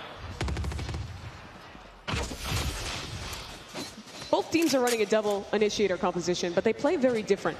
With this Teo, it's really leaning into that control style, contacting up, clearing space with the drone. What the KO brings is the constant threat that when you're walking up close on the Viper or the Omen utility, there can be a pop flash through that and Mata diving right after. And that is such a huge threat, honestly, on both sides of the map. Yeah, and Ethan has a whole lot of left-click lineups he can throw from pretty deep back on sites to support his team. It's not always playing up on the front, but now in front of the one-way is Mata. Quick little slide on out there after the first kill. And G2 happy to take the orbs they can. If they get a plant, that would be great, but NRG already brought 4 players into the fight. Now trying to isolate Kiko, makes it a 1-for-1. These missiles adding to complicate the matter. G2 really have nowhere left to go. Nowhere to run, nowhere to hide. And Giacomo doesn't have long left in this world. Very clean anti-eco for NRG. G2, of course, they choose to play this composition without the KO because they're leaning into Jaw on this Yoru instead. And the Yoru is great, especially in his hands. He's been one of the best Yoru players of 2025. But what you give up, I think the biggest thing you give up, is having that hinder and having a fast way to take mid-control off the start of rounds. You don't have that same oomph of the Neon or the Waylay to go for fast hits. So G2 almost always have to fall back, rely on the mid-rounding, and that puts a lot of pressure on Baby Bay, the new player on the lurk. More of working the map, but of course, once you get those ultimates online, some absolutely major abilities for G2. Baby Bay spots an angle. NRG with a lot of space already, walked into A main, a forward angle on mid, thanks to Mata. Kiko, as the smoke comes down, is spotted on the crossover. A little bit of exchange of fire. I remember back at the beginning of stage 2, Baby Bay would play this line so often on the chamber, now on the Viper. G2 leave embed towards the B site. Valen will fake that he's TP'd across. Yeah, but that's that map play you were talking about with the slower style. Problem is, getting past things like the op later on. This time, though, it's just the outlaw on NRG's bonus. Great seize. Yeah, Kiko in a little bit of trouble. Counters out with some utility of his own, but it continues forward from G2. They don't lose a player on the advance and even have this Viper wall once the gas refreshes to try and jump back into the site. Like the idea of the jump clear there, but the shot from Brock is a little bit better. So now G2 stalled out, 30 seconds on the clock. 30 seconds Valen walking left. Up mid. Scuba is low, but on a tight angle, taken down. That opens the B site. Yeah, him being so low there makes it so simple for Valen to take the kill. And now with the teleport up into spawn, G2 couldn't find the pick there before, but now with the footsteps going across, Valen is going to be able to find 3 on the round to get G2 back in. This map is so reliant on your lurk players to be proactive and aggressive when you have a composition that will often need to call back into a cancel. And I think there are very few players as good at Valen filling in that role. And it's amazing too, you know, Valen's doing the lurking, wallbing the IGL, so he's able to so quickly call his team around what the information he is hearing, right? He can take those timings because he's fully in the driver's seat. Took a great one there. Shuts down the round alone. And now the guns are out for NRG and off for Mata and Brock's classic Odin. Round 4, NRG will always have an Odin and always have the AWP. Mata likes to sneak in to abuse some off angles. There's Scuba playing off the pop flash. Ethan chucks out for him. These are the rounds I'm talking about. I'd expect G2 to head back towards mid, use this Teo drone, and push that off the line. The idea from NRG was show the forward fight in B main to push G2 into Mata's crosshair. G2, a team that's very patient on the attack side. Mata tries to take his first shot, just the clone around the corner, and he's pushed away by the drone. Look how deep that can path. Better than any other drone in the game right now. Scuba spots one player. G2 don't have a cancel option this round, so they prepare all of their utility. An orb lineup for Heaven. Now the haunt comes down. NRG bunkered up here. Ethan doing great work. It's massive from the in-game leader, and there's still a player riding out on site. Scuba is underneath the ball.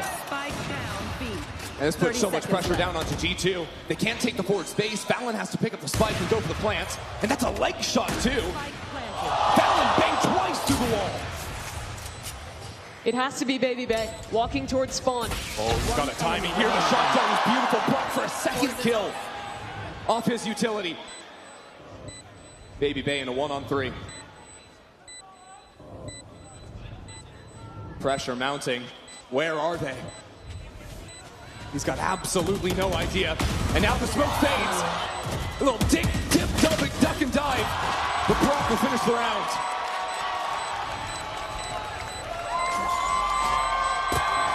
NRG deny the new player his clutch. Hold on for the retake. They picked such great timings to re-clear on the map. Right as Motto is being pushed off the line in mid, they sent a Sova drone over towards A main. That's why you saw 4 players in position to fast flood this B site.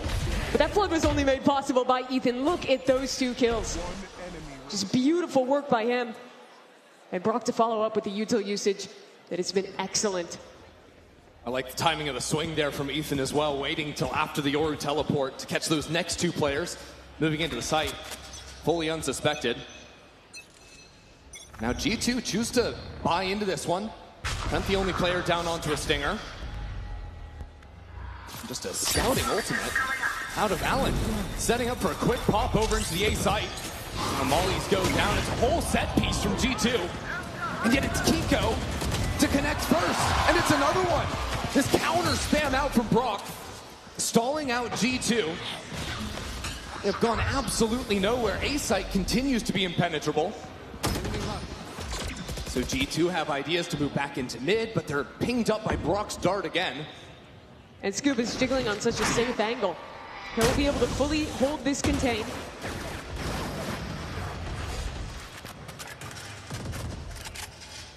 Reserved play out of Kiko. Not overcommitting to the fight.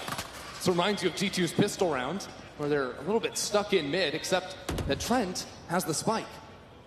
So G2 have to recollect themselves, which is exactly what NRG are hoping for. Leaf not surprised about the angle whatsoever. Look at him just entering the site. Not too shabby. The problem is, Mata is still here. Brock is still here.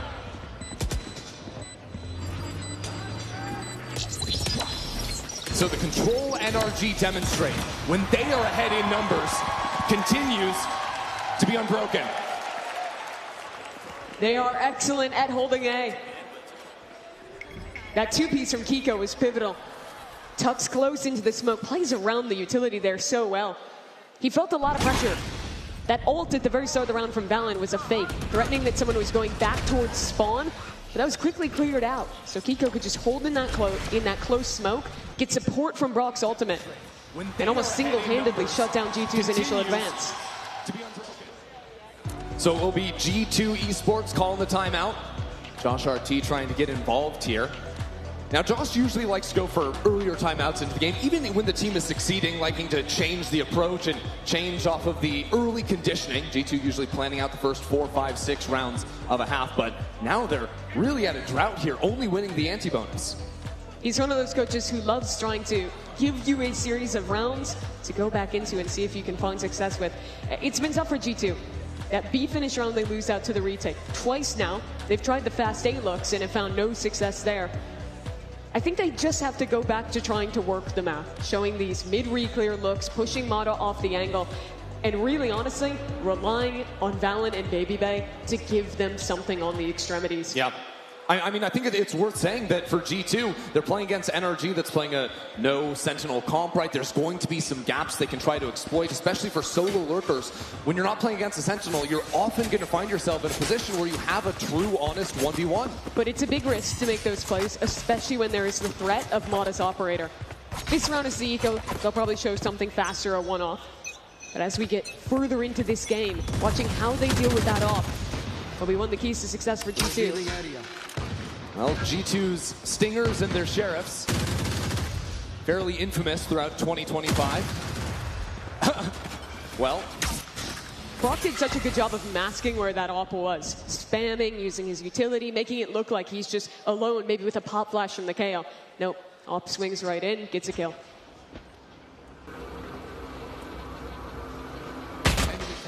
Drone also spots a couple of players. Still have Babybay working the A side of the map for the time being.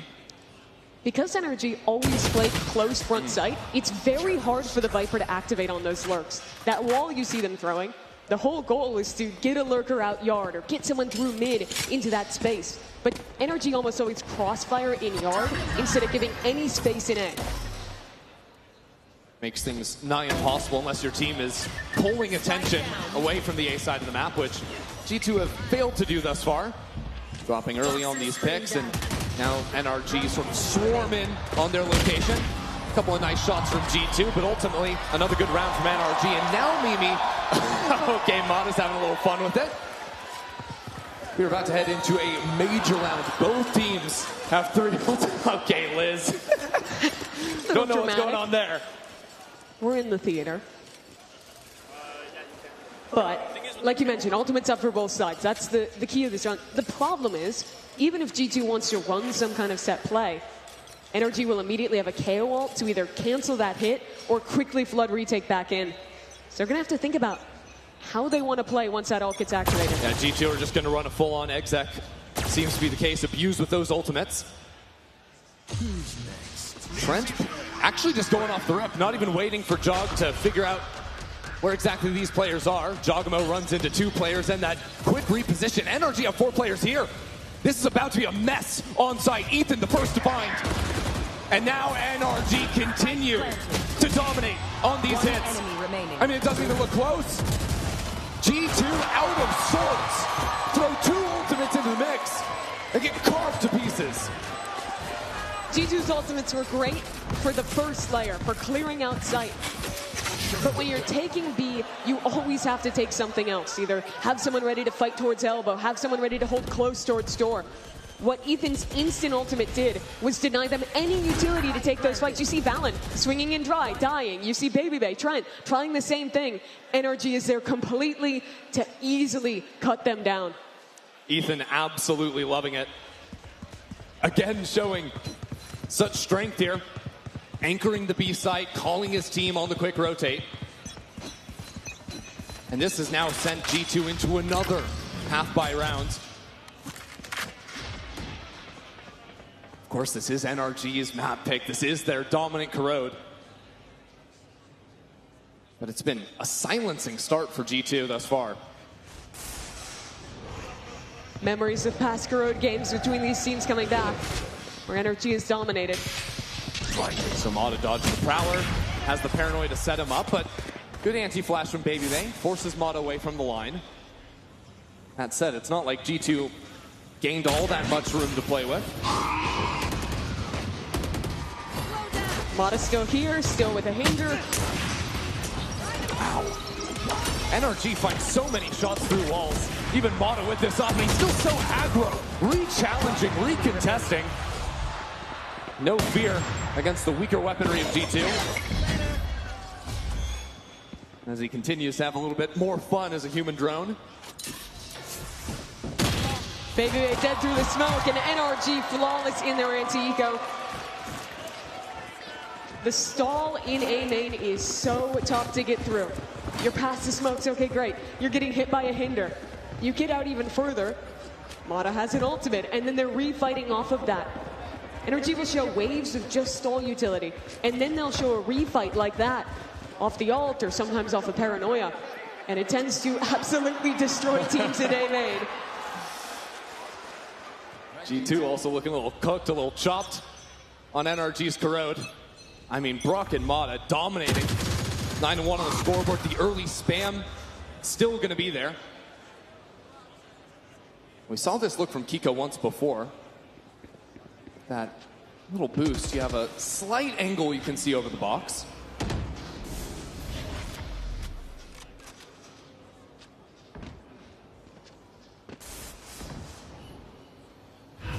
Cover going.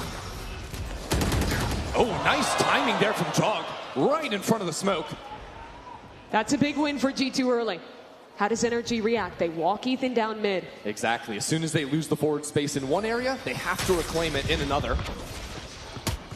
G2 will further the pressure towards A, but that's not where this round is ending. Instead, attention towards Valen, who posted up B main, but he couldn't go any further because of the threat of this operator. Well, the Nightfall is great for a fake if they wanted to use it. Cut off the audio, so NRG's anchors would have no idea how many people are heading in. Hearing that drone in mid might make you feel like this could be an A split. Does hit pull or rotate? 30 seconds left. Leaf and Ethan, but Ethan's just too much better. Absolutely locked in this tournament. So now that fake, not even really an idea. It's a whole lot of noise. Jogmo gets the kill, but Brock is waiting with that Odin.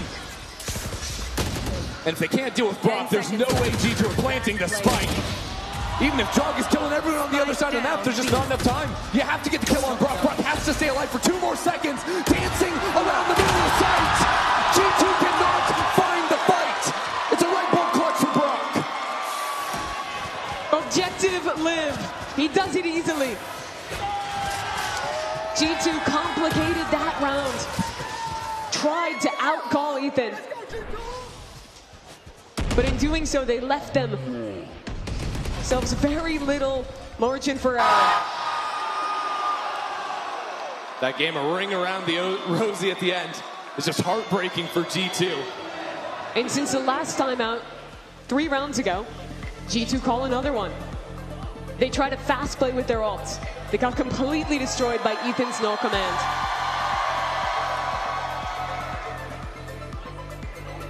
They tried some slower rounds, lurking, hitting late into B. NRG shut that down as well.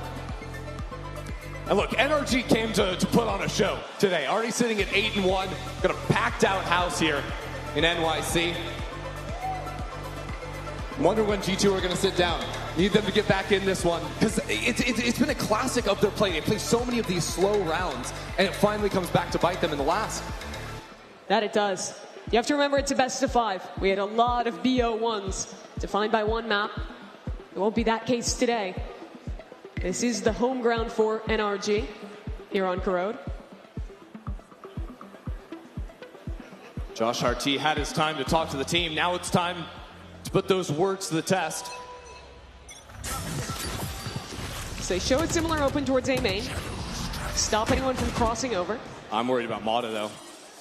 He's given up on the operator. G2 have never started mid, so there's no threat for him to not walk down. He's never going to stop. He has the recall ready to go, and there goes Mata. Traded out by Trent. Something to save this round. That could have been over in the blink of an eye.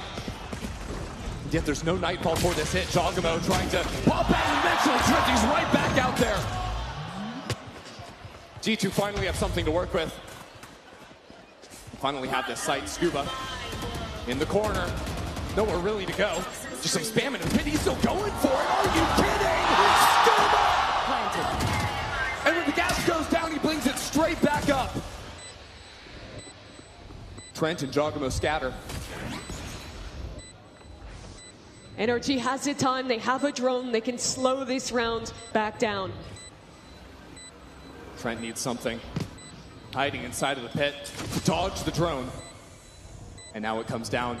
He's so low. Trent!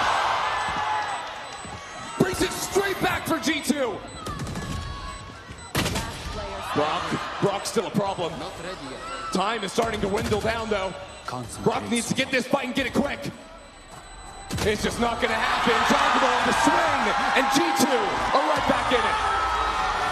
That round was nearly a nightmare for G2. Mata picks the perfect timing, has a read that it's a weak mid setup from G2, but he only gets one. And I think it was Trent as well that got that trade-out kill on Mata at the start of the round. He's then the one down numbers forward on his own to get the next two. Could have gone wrong in so many moments. But G2 hold on. Trent and Jaw, the guys to bring them back.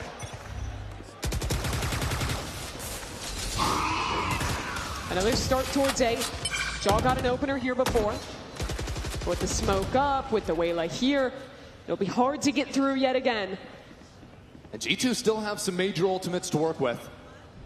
Valen's playing on the opposite side of the map, a chance to ult on over and join his teammates.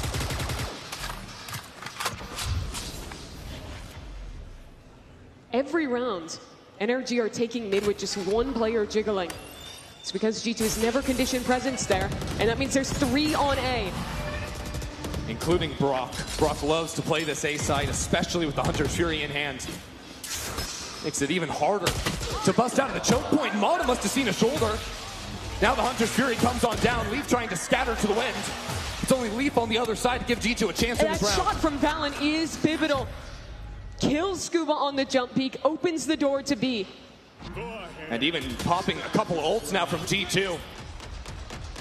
Trying to put some fear into NRG. Mata, who just walked down mid in the last round, has a chance to do the same on a quick flank this time. Valen gets control towards Heaven. They have a second layer to this post plant. That kill, though, was brutal. No Nightfall in the post plant. Now he goes and regroups with his team. NRG are going to send 4 players back into spawn. Trent has to be the hero again. Him alongside Valen towards spawn. This crossfire from G2, but Valen's attention has been pulled. Trent as well falls on back. Mata creating some chaos. Up in through mid. But there's not an infinite amount of time. NRG need to go, go, go. And here they do it. Mata into the site, but G2 have done it again. Baby Bay for 3. And G2 hold on. 2 of the 3 rounds G2 have won.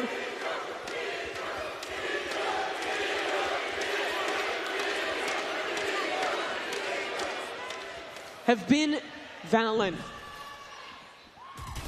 His consistent performance on these extremities, getting openers, giving his team that pivot. It's one of the reasons that they are even still in this map.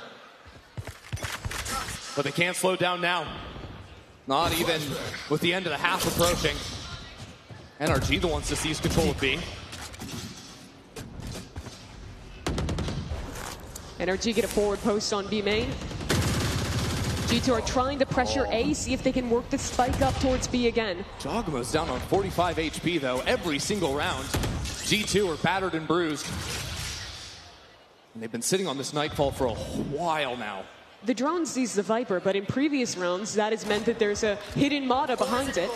They still don't know where that operator could be if it existed, but this time, of course, it's just Mata with his gun. Even more of a threat with that Phantom. Eyes on Ethan. The in-game leader. Now set up. Trying to hold this space. Chooses to fall on back because NRG have pushed up into A main, but at the same time, it's a dance on the map between these two IGLs. Valen calling his team all the way up through mid. And this is going to pinch Scuba. Scuba needs to secure a 1v1 in B main. He's not even going to have the chance. Scuba's good for it, but only the one. And this means an open sight for G2, except with Ethan creeping down into mid. That'll be the first kill. NRG aren't giving room to breathe. More pressure onto the flank now. As Mata eyes up Valen. Good utility. Taking his time on the swing. NRG sworn back into the site. Causing chaos, but Baby Bay holds it down. Forcing Mata into the 1-on-2. A double swing, but it's not going to be there. G2 win 3 in a row. Back to back from Baby Bay.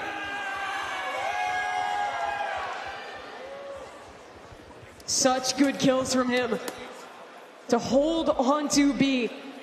And this was a disaster half. You remember it, right? It's 7-1 at a certain point. But it's so G2. They figure out the macro. Valen gets the read. They start to make the fakes work, and they salvage the half. So now it's G2 with a little bit of momentum trying to carry this forward. Well, for this halftime, though, we got something special. Let's send it down to Liz, an interview on the stage. And the world is a stage. I'm in the balcony. Thank you so much, Mimi and Ender. And here is BLX Brazy. You were part of the tournament. You were eliminated a bit early on, but you were here watching. And I asked you, I was like, oh my God, like, who's going to win this match? And you scoffed at me and said, isn't it obvious? So who do you think is going to win? NRG. Let's go, my boy Keiko! I mean, we saw you in the package about a day ago, just talking about New York City, how much you love it here, what is it like? How has it been exploring the city now? Well, since we went out early, I got some time on my hands. We saw some stuff. It was pretty cool. Like, New York is insane. Like, it's the city, you know? So it's been amazing. And I have to thank Red Bull for supporting all of the players. Like, it's an amazing experience. Like, some of these tier 1 teams, like, they go to these events, like, all the time. But for me, like, tier 3, tier 2 players, like, this is insane. Yeah. What have you learned from being here? Like, very quickly, what have you learned? Networking is important, and it's a lot easier than online. You can just go up and talk to some tier 1 pros. Yep. Well, cheers to that. Let's send it back to game. Well, NRG lead the first half 8-4, but it's G2 winning 3 in a row at the close. And this is going to give them a lot of confidence. They had to burn both timeouts to do it, but if they were to come back on NRG's best map, it would put them in prime position to challenge for that trophy right there. NRG won the first pistol round of this game. They've been very good at the pistols thus far this tournament. What do they have prepped for us? Looks like it's just one of the classic faster rounds. Everyone's set up towards B. And Baby Bay, yet again in the hot seat. Playing a little bit more passive up into heaven, though. All this util's going to come down. Interesting wall. Oh, yeah, cutting up the sight right down the middle, and Mata wants to slide on the other side of that one. Have this high angle to look into mid, the wall protecting him. Many shots to his back, but it's just a little bit of a warning as NRG continue back into elbow. Ethan doing well with the rest of NRG to take this forward space. Such a cool wall. It allows you to fight towards spawn and towards mid at the same time. Now G2 trying to salvage and a flank working one side. And 2 players heading into Kiko. Good utility at first, and Valen secures a couple. Pulling attention over there means Jogamo can stab a dagger in the back. From 3 in a row, looking to make it 4. G2 have arrived here in New York City. Corrode will be a match. G2 ensures it with this pistol win. I've never seen NRG run a pistol round like that before. Not at Champs. I think this is something new. Showing that wall with Mata dashing to fight the top mid player as a team isolates Baby Bay and Elbow. Credit to him for even getting a kill, keeping these numbers competitive. But it's all about Valen with that 3K that brings G2 back into the fold. Reminder, we did see 2 timeouts in the first half, but they were both G2, so NRG will have plenty to work with if they need adjustments later on, but in this one, NRG going for a full save,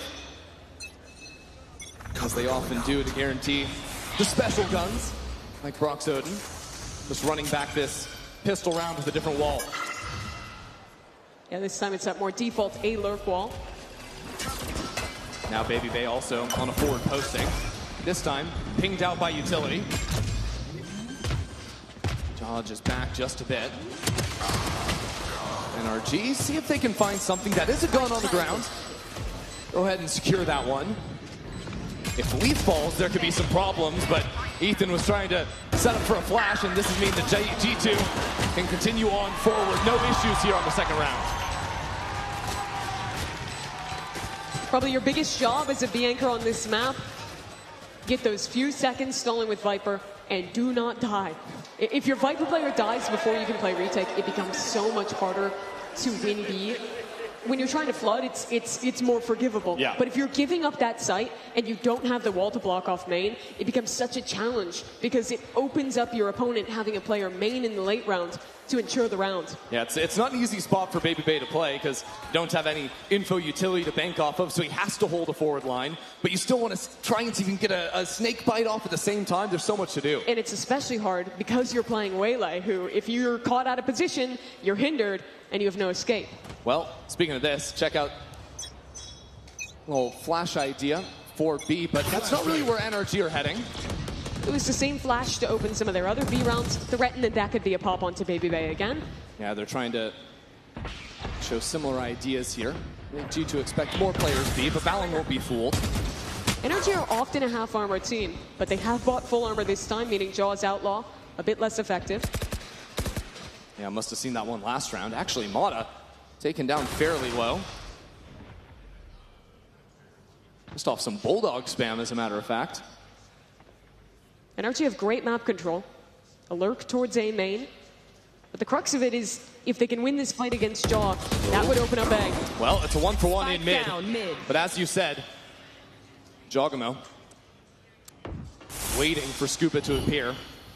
Scuba actually decides against it. And now the round's a little harder for NRG because you look to leave the mid space and they don't have a lurk to actually call back into. G2 just Teo drone B main, so Baby Bay will have early info. Oh. He's committing. Here we go. Baby Bay, what can you do? Baby Bay! I have the spike down. Destroys them! He debuted on this map for G2 and has now secured them the bonus. G2 have nearly brought it all the way back. The showman finally has his stage. Baby Bay, a long career, but never an opportunity to play in a final like this. And already rising to that occasion. Such a tight timing he finds. They had just recleared that space. And he makes such a risky call. Not to jiggle it for the early info and call rotates, but to commit to that walk-up. So good. And what it does is it's going to force now NRG to take a timeout and reconsider after losing the anti-bonus. Christy, this game was 8-1. Now it's 8-7. It has been 6 rounds unanswered by G2. And, well, bad news for NRG fans. They ain't got money. So, good luck trying to stop G2 from tying things up now. Actually, even in the timeout, G2 really loose up on the stage. And that has been such a big difference seeing them with Baby Bay joining the squad. Call it the Baby Bay effect. They talked so much about it when he was just substituting for Leap. If you didn't watch Americas this year, it was him making his re-debut after being a caster for 2 years, not playing in the partnership leagues ever before. Yeah. He went from caster to player to water boy, now back to player again. And now he's up here in the home ground final. NRG just the classics. As they often do, we'll do a large grouped push with them. But the order is here to receive. Nice to see even Leaf having some fun with the weapon. And Valorant having a little bit too. Racking up those eco frags. From 8-1 to 8-8. This is the round that NRG must win. This is where you have to arrest your momentum. You finally have an operator for Mata. The Odin for Brock. Ults around the corner. That's where they've only really shown us fast executes, on the pistol and on the bonus. With Mata buying the op, I'd expect them to slow things down and try and find him a pick to work. When they go later towards the execute, he'll probably switch that gun over to one of his teammates.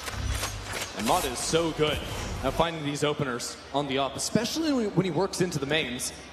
But when he's playing mid, he goes for a little boost there, jumping for the vision before taking the shot. That is bold. Jump peeking over the top, hoping you can remember the location and hit it with an operator. And the skill test there is you got to hit the shot before the Odin tracks you for the kill.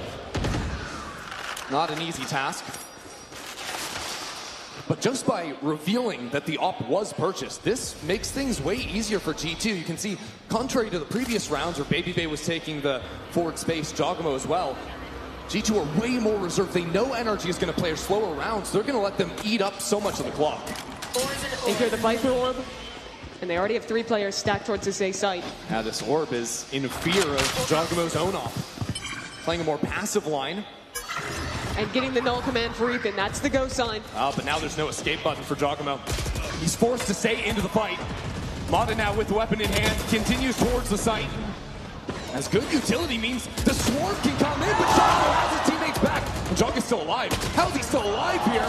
Eventually falls down, but it's not so simple yet. A 2-on-2. Leaf plucks away Brock. Now looking for the spam back and wall. Brock going to return. You do not challenge the champion of the Odin. G2 do it anyways. And now against the other side, it's Brock on the side, and BabyBay does it again! G2 stand tall. They're 8 rounds won in a row. And somehow, it's BabyBay again, the man to close it out.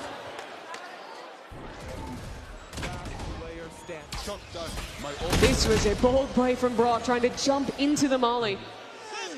The Odin is such a great weapon, but as soon as you're the one having to swing it into an angle, it is so much harder to win a fight.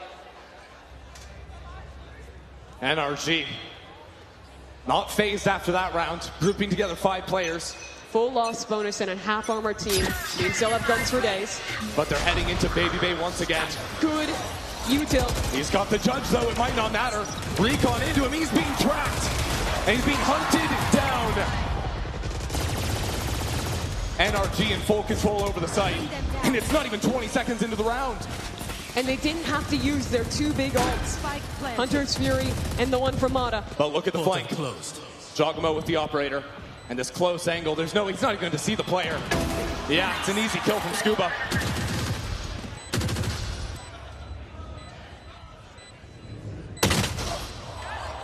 Okay.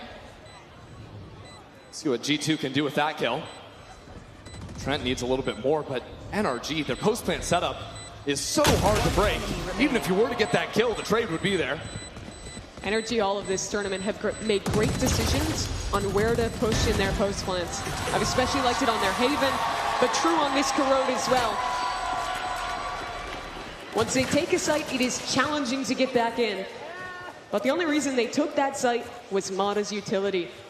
That hinder hit absolutely perfectly onto BabyBay, who, as he was casting the Viper Spit, was already slowed down by that ability, gets stuck in place, and then executed with the Odin spam. And like you were talking about earlier, BabyBay drops early into a round. This B site, there's nothing else to support it. Yeah, then you have no Viper wall to get back in, you have no space in elbow left, and you have to clear basically 2 sites to even arrive. It's a total pace change from NRG these last 2 rounds.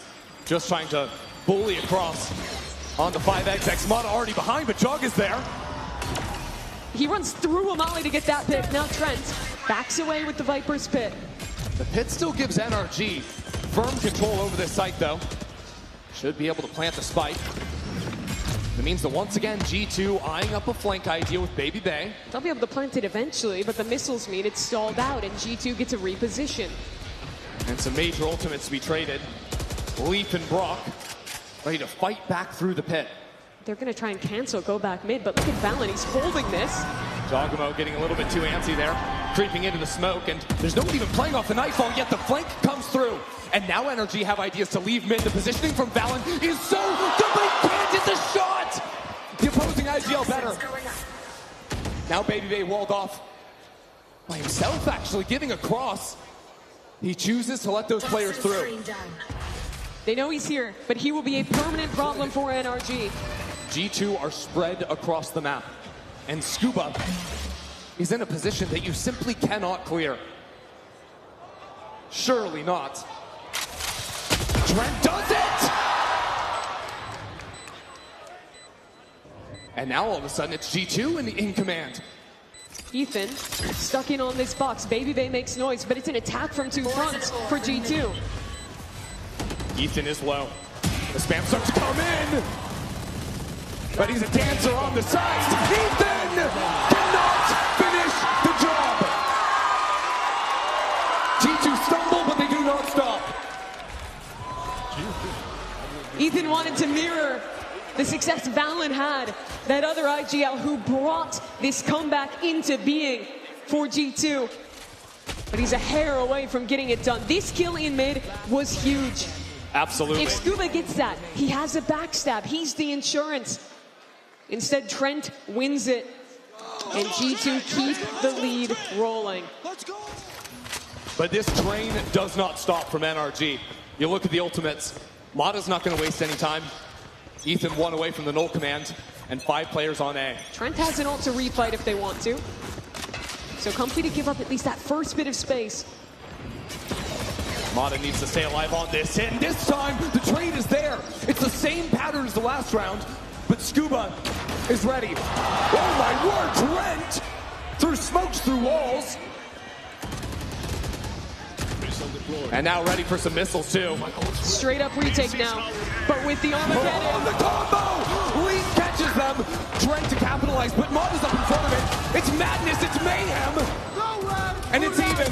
Now Brock, ready for the support. Trent can't dodge these. The third one goes wide. Now with the Vandal. He has time. Launching missile.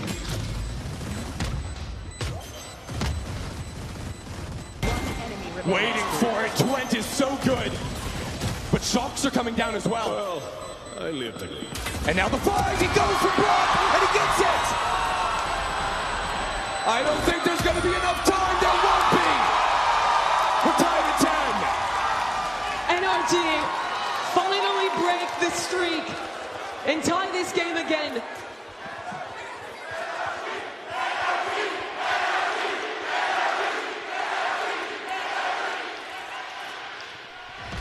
They bring life back to New York. But the hero of this round came before Trent's attempt. It was Mata. He was stuck in elbow, seized in an Armageddon, but he runs forward and gets 2. 10-10, and G2's money is broken. NRG stick together again. Brock actually on an Ares.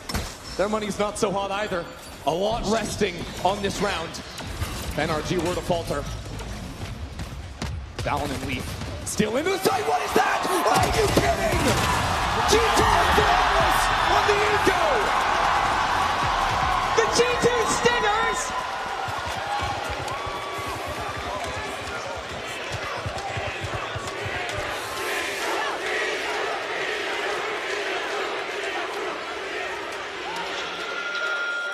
G2 are enjoying the stage, and the crowd is enjoying G2. A picture-perfect round on a completely scrapped buy. Look at the util usage there. What are they fucking doing? The missiles into the corner, preempting Mata's pathing, as the rest of NRG tries to desperately run through. They get cut down. And that round was the break point. Both teams on the edge of their economy. But it's G2 to win it.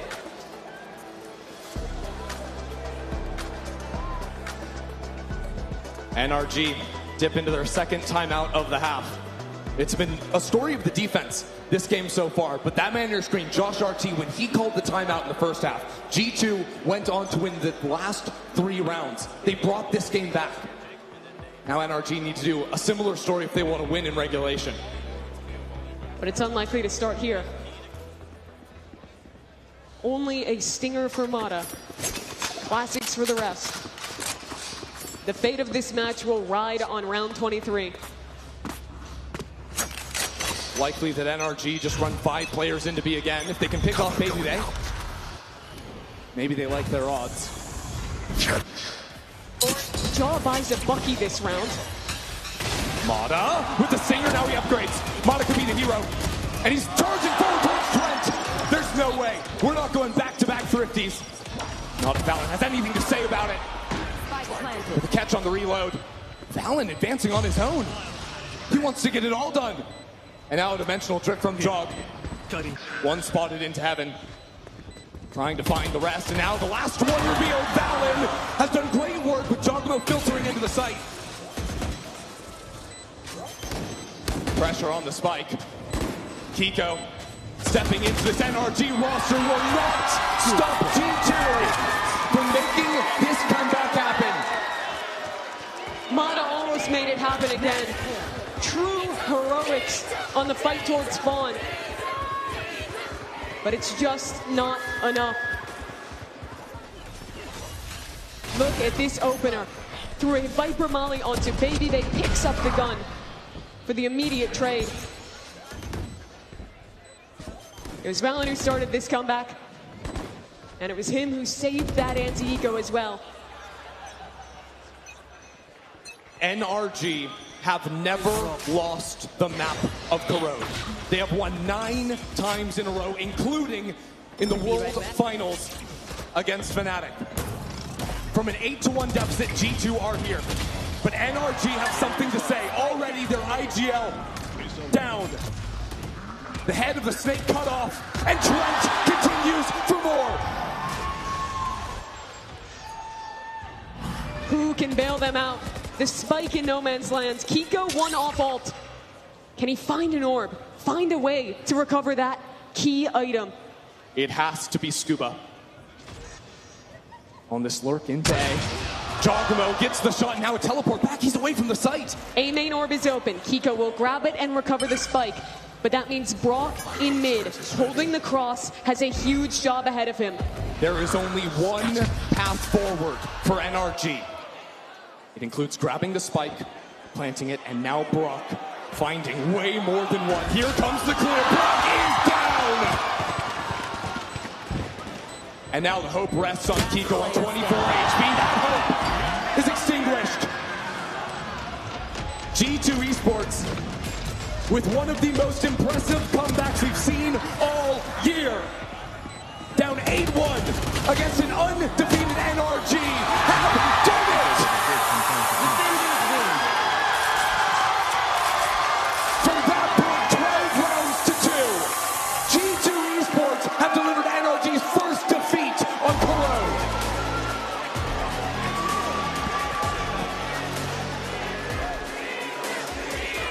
Can you believe it? Oh my. I'm stunned. I'm genuinely, and not just at the fact that they picked up the dub, but the fact that they came back 8-1, Mimi. Think of the layers of that. How much those few small rounds came to be impactful. It was an ult round with 3 ults where they send it, get decimated flawless. But then it's Valen back-to-back with lurks that bring G2 back into it, that give them hope of a second half. And then he calls a masterclass defense to close it out. Absolutely, and let's also not forget the tail end of the second half too, where G2 lose a couple of rounds. All of a sudden, we're tied up at 10. G2 on an eco with Stingers and with Sheriffs, a tale as old as time to flawless take the lead again. I have to laud Baby Bay as well. I feel like the rounds where he had impact in that first half, coming up in the late rounds, holding down in the second half as well, were absolutely huge.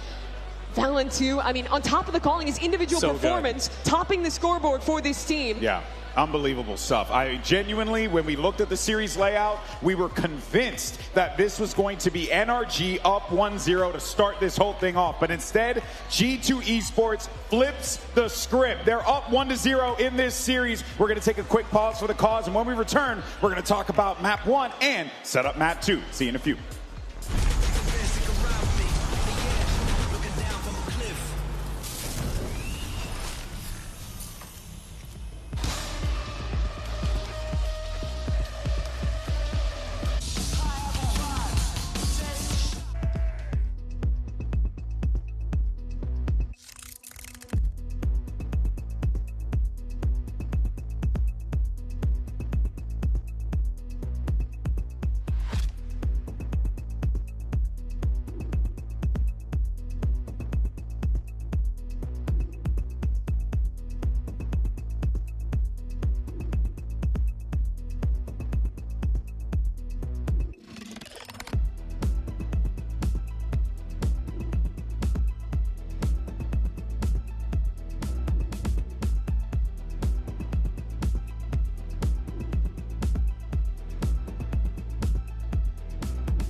All right, everyone, welcome back to Red Bull Home Ground, New York City. And we just saw G2 Esports defeat NRG on Corrode. You heard that right, folks. Oh my, this was their map. This was their bread and butter. We were looking at the series like, it's already 1-0, right? And there you have it. Sideshow joining us here on the desk. What are your reactions on that? It's the first time they've ever lost on Corrode. G2 previously, I feel like, have looked fairly lost on this map as well. They went 8-1 up, and I think they started to take their foot off their gas a little bit, but didn't anticipate the fact that it's such a defense-sided map. You can't afford to give them anything. You can't afford to give an opposing team an inch. And G2 looked really prepared when they were on the defense side. Yeah, I think I also was really happy to see how G2 were playing on that defense side. I think Babyface holds over on the B side looked very strong. And especially when NRG started playing those slower rounds of their attack, they just sort of let NRG walk wherever they wanted, let them waste all the clock so they could really put the time pressure on them. Yeah, and even that macro is discounting just the insane clutch factor at the end. The amount of rounds that they were pulling out of nowhere to stay in this was ridiculous, especially considering NRG was 15-8 in opening kills. Yeah, no, it makes sense. I mean, they won thrifties, they won huge rounds coming out of the back of like Trent getting 3Ks all over the place too. And that's the problem. Like you can be the better team in terms of your fundamentals on this map, but if you don't dominate that first half, you're setting yourself up for a tricky second where a couple of things go wrong, and suddenly it's the first loss you've ever had. Yeah, and the crazy thing was they did dominate the first half, go up 8-1. They won that 8th round just on time. Brock dancing around that B site. At that point in the game, he was 12-1. In terms of KD, he finishes 15-16.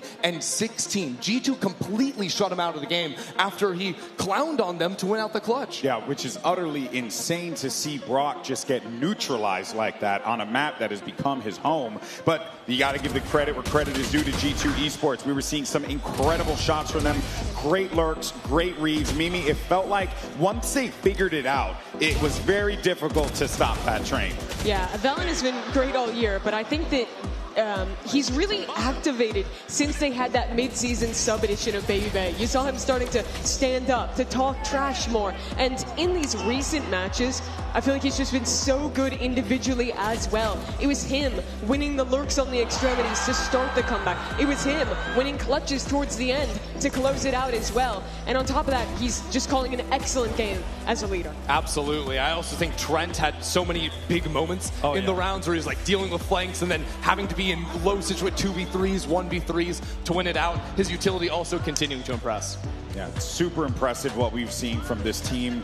The fact that they were able to do this Sideshow still just boggles my freaking mind, man. Yeah. It was just such an easy easy layup rather for NRG, considering their prowess on this map. Yeah, they come through the upper bracket, they get double map ban, so no bind, no sunset, so similar to Champions. You're expecting the narratives to all be the same. And now you're going into Split thinking, well, G2 have got a great chance here of landing a huge upset.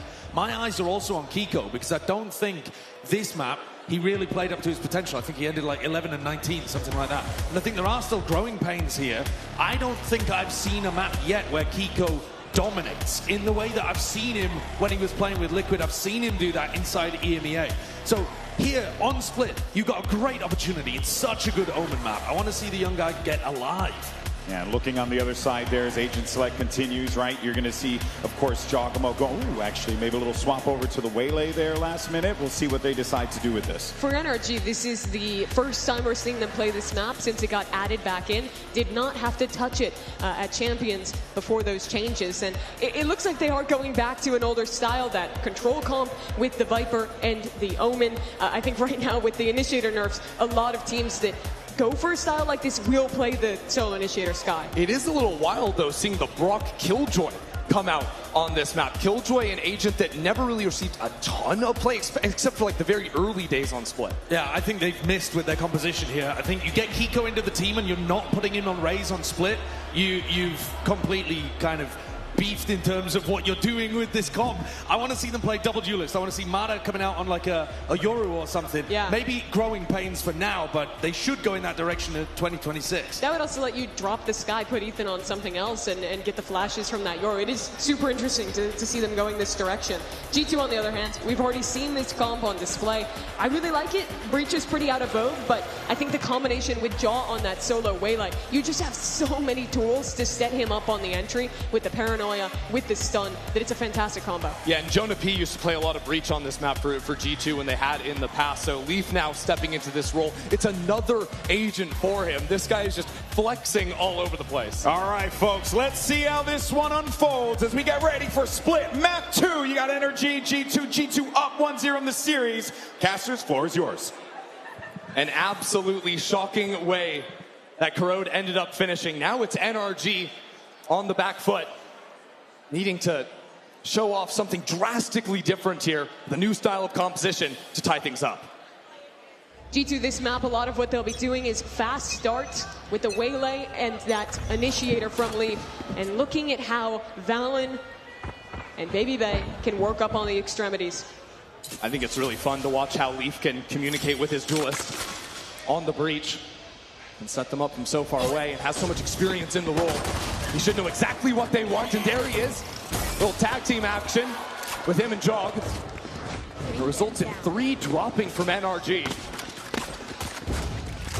At the same time, Baby Bay was working up into A so they could regroup onto that side of the map. Completely open sight for them. They'll hold on to Heaven Control as well. As Brock gets a tag but can't find his mark. Needed a little bit more there. Brock was so dominant in the first half of Corrode. Started to quiet down since then. Needs to channel some of that first half energy to get back into the round, but the positioning from G2 is beautiful. 3 players, now 4 players eyeing up Brock. Nothing he can do stepping up from that smoke. The post plant looking sharp. Even still having layers of utility to stall out Kiko. But it's so tough for Kiko. 3 players ready to swing him as soon as he makes noise jumping out. And Jaw gets ahead of the gun, finds his shot, and wins G2 the pistol. That mid re-clear play was where the entire round was decided. And you're playing this composition for NRG. They're going to almost always have Brock playing passive, anchoring with that Killjoy. Which means if you want info, you have exactly 3 tools with 2 flashes in the dark in the sky, or to just go for active re-clears. Here, they wanted to try and catch a lurker in mid, drop that smoke, and see if they could surprise G2. But G2 reacts very quickly, send out that hinder from Jaw's Waylay, and shut down the play. Now we got people in the crowd trying to hex G2. Does not appear to be working so far. NRG just full sprinting in all the wrong places, unfortunately for them. Baby Bay trades out 1 for 1, while now Leaf is running into mid. There's a player there, but he doesn't care. I have the spike. Welcome to the modern anti-eco. Our 1 player on the other side of the map dies. Fantastic news. Get the spike down. I mean, this is just a round where G2 are going to let Leaf and Jog off the leash. Already halfway up to their own ultimates. Takes a long time to farm that breach ult, but can almost single-handedly win you around here on split. I do wonder how much NRG are going to look for the aggressive plays into A lobby. A lot of time pressure is resting on Baby Bay, the Viper player, to find the lurk looks, but in this round it's held nicely and G2 keep things clean. So Mata playing the solo Raze. What will that let them do? I think the biggest drawback that this agent has versus imagine him on a Waylay or on a Yoru, he's going to be a lot less likely to want to just like walk into mains and like hold the forward angle. Where Raze really shines is when you can be in a position where you're throwing a nade into a choke, throwing a nade down mid, and then following up off of that. You oftentimes want to be the one making the action, taking the fight, versus playing that kind of contact agent where you stand back and then get out of jail once you get your pick. And all things considered, plenty of stall for NRG's comp, but Jogamo doesn't really care about any of that. Already finding himself between the walls and now up and down. Big damage onto Scuba. The rest of G2 speeding into mid. It's a little bit all over the place from G2, trying to set up a pinch into mid while Baby Bay is left A, now working up. That lurk pays off. And G2 are going to cut noise now. They have a lurker up B main, a lurker up A main. But NRG are trying for Baby Bay again. Here comes Ethan. Walking down Baby Bay, are you joking? And he's waving bye-bye to NRG. He's a showman on the stage. When he debuted for G2 for the first time. Sentinels bullied him, found him on extremities, and killed him. He won't be bullied now. Whoa, whoa, whoa. G2 might not be in the driver's seat just yet. But the thing is, Chrissy, they had a second lurk. Valen was always towards B, ready for that next option. And here comes that fight. Valen dips down.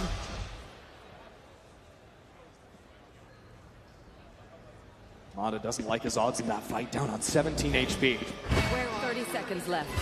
They shoot NRG back into mid. It's time to plant the spike and reposition.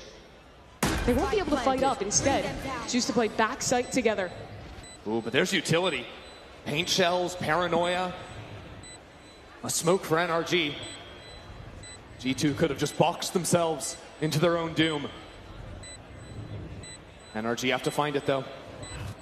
Have to find the answer. But they're so worried about different positions. The paranoia connects. Here they come. Kiko's down Trent. Now pushed back. He's low. And Mata dancing around. The push on backward. Trent sees it through. NRG were so close to bringing that back, to finding control in that round. But it was Baby Bay. This 3K. They stun him with the Skydog. The first player tries to swing, he owns him, and then he does this. 2 kills in a row. The quick transfer is nasty. And that is what you need from your extremity players on this map. Money's gone for NRG. G2 will change the pace, send fast towards B. Good night, Kiko. Lightning quick. Mata with a nice shot, but he's getting pinched from the other side. It's starting to look like a runaway. Again, the last map, once G2 started winning, that was a scoreline of 13-2. They've now won 3 in a row, make that a 4th. Talking a difference of 15 rounds when all is said and done. NRG have had no answer. And I think the map play as well from G2 has just been immaculate. This is a team that loves.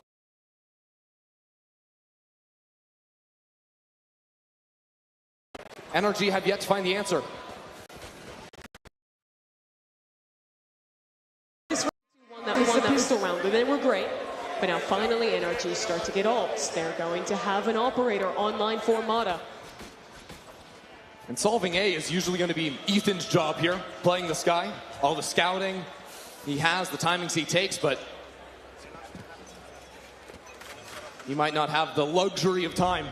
Might not have the luxury of a 1v1. G2 all 5 towards A, but start slower, contacting up with the stun. In the action. Paranoia main too. It's about to go down. Here comes Jog, but he's caught out, 33 HP.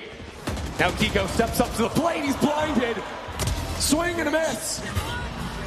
It's only Scuba to step up and try to equalize a little bit, falling back into heaven, but G2 have ideas of their own. They'll freeze for now, and instead re-attack towards ramp. They might want to pinch back into mid. Jogamo's been let off the leash. That's just spam onto Scuba.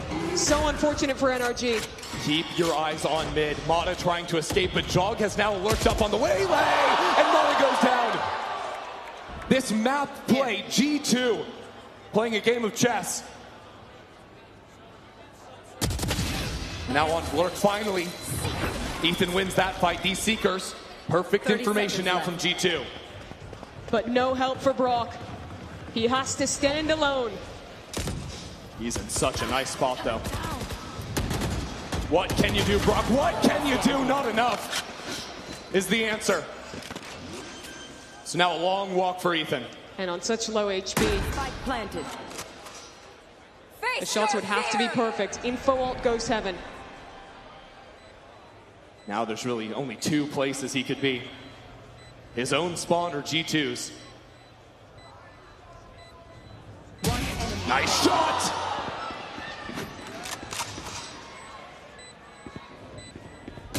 The leader has to do it all his own. What are you going to give us, Ethan? What can you do? Will it be silence for NRG? Will it even be a chance at a fight? There won't be. Trent shuts it down. Trent bought so much time and secures another 4G2. Let's talk about the beginning of that round. When you're playing a Killjoy comp like this, with only Skye as your initiator, you almost always need to be playing up on A and denying lurkers getting into that space if you're playing that like bunker, flood, retake, B setup. G2 know this, and the util pattern they showed to eviscerate the player in A main was so good. A paranoia on one side, a stun the other, with that same piece of util, the Waylay can go either direction, isolate a pick, and open the round for G2. They add layers on top of that with all those lurks, so NRG pump the brakes. And now really, I mean, the only thing that there is to talk about, it seems like, is how to stop G2 from just lurking up everywhere. They've been able to take so much space with just individual players. The Mata op would have been such a nice tool, but they lose it that last round and won't have the money this one. Won't have it for a while if the game keeps going this way. So what do? You likely want to keep Brock bunkered at least on one site. But when they're trying to fight up, G2 is doing such a good job of having util forward to push those players off. They're not just sending lurks in at the start of the round. There's always something else that NRG has to pay attention to that opens that door. The problem, it seems like, with Brock playing over on the A side of the map is that the utility has to be fairly passive. It always gives control over ramps to G2. So either NRG are fighting up in front of it and not getting value from it, or they're playing back and G2 are running the map. It almost feels like you just have to give up so much space and hope you can retake. Okay, Valen. Just walks through the smoke. Timing. Dodge the boom bot.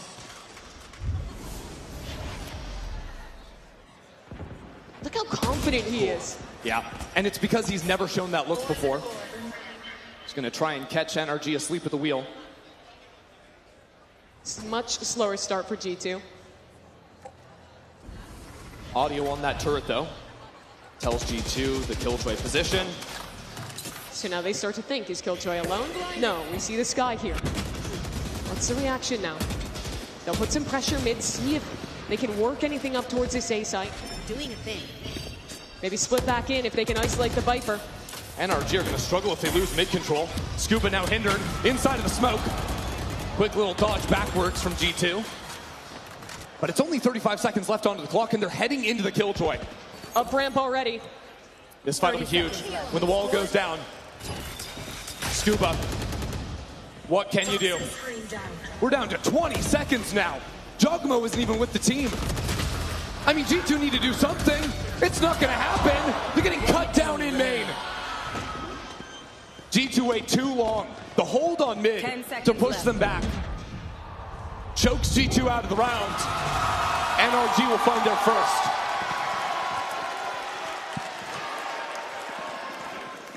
NRG changed the setup for the first real time on this defense. Switch the Killjoy to A and play very active in mid. I think that's a good call.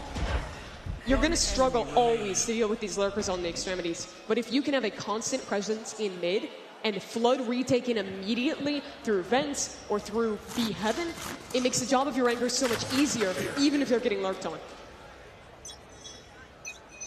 Check out B. I like this read from NRG. Mata playing boosted up in the corner. G2 haven't really shown a big B look outside of the anti-eco. And the Prowler will find him a stun behind it. Mata has nowhere to go, no satchels to escape with either. How does he get out of here? He gets a kill through the smoke. Are you joking? And he has the rocket now as well. Escapes with a second lease on life. On top of that, it was a rolling thunder at the ready from Leaf.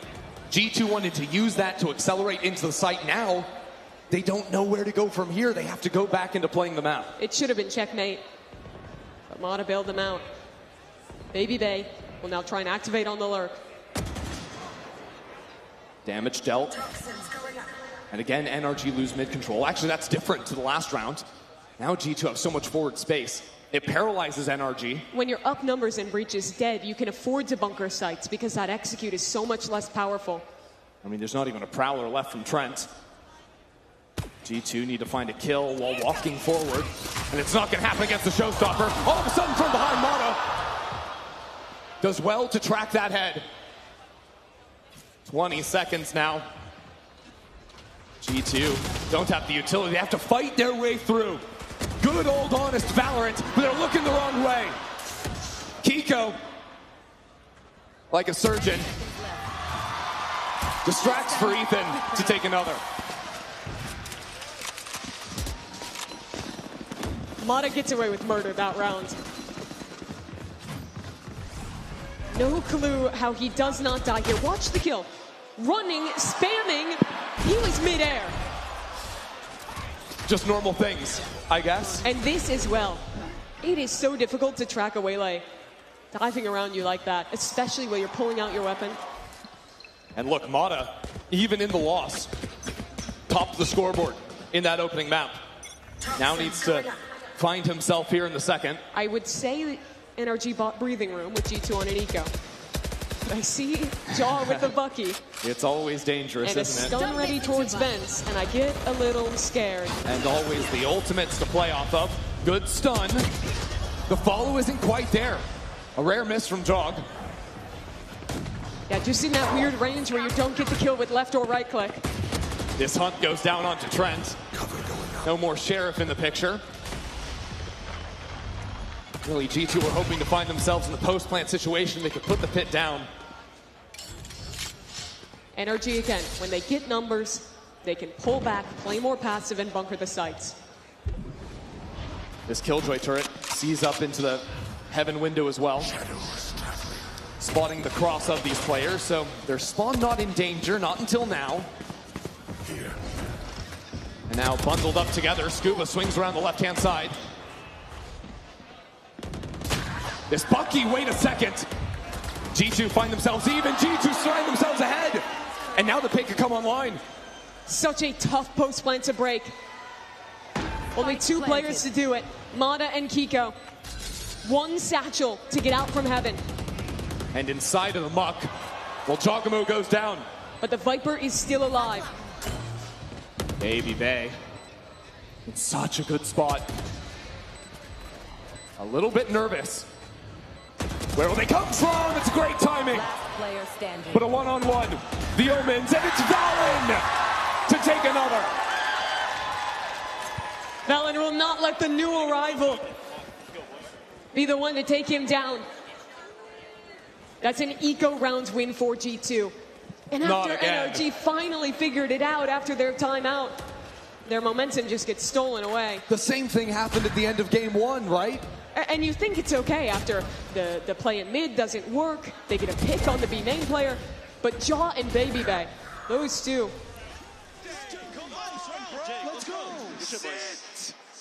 Baby Bay's been out of his share more than he's been in it. Leaf has had his ult for so many rounds.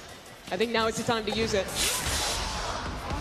At the same time though, Brock, now some counterplay of his own, balance sticks it. Rather bold. But the trade will be there as Jog continues into the site. Watch out though, G2. Because Mata pushed all the way down mid. As G2 fight forward into screens using the flashes to stall.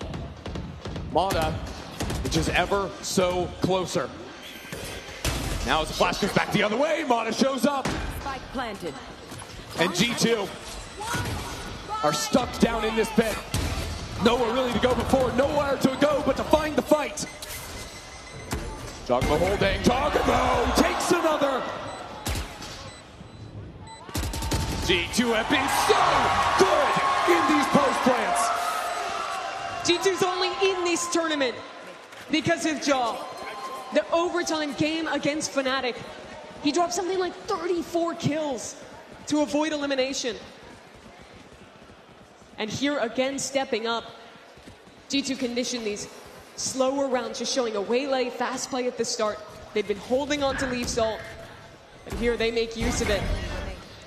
And as you mentioned, once you get this team in a post plant, they are so good at finding the weak point, finding what fight to take to hold on.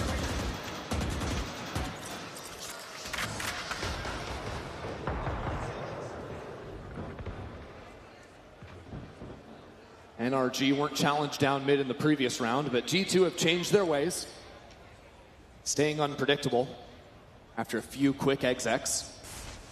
Now no ultimates to lean into means that it becomes about pushing players out of mid once more. It'll always be hard with those smokes constantly recycling. Yeah, unless you're committing a stun and a double dash from Jog, you're almost always going to get smoke refreshed, a snake bite drop down in the interim. G2 clear through B main. It's a very weak A setup for NRG. Just playing back for the retake with that Killjoy ult. G2 have gotten into some trouble on the clock before. G2 know one of these sites will be retake with the Killjoy ult. They have to find where it's weak. Right now, it's both. Yeah, Trent thinks that he can show a lot of attention on A because the Killjoy is here and allow for a quick pop, but NRG have util. No paranoia, but Kiko fights his way through. Spike down B. Slips to the other side. Time pressure. 20 seconds remaining. Ethan finds a moment. And NRG are here to play. Couple more kills, a lockdown into the mix. But now as the flanker goes down, only 10 seconds left on the clock. There's nothing G2 can do. Great reply from NRG.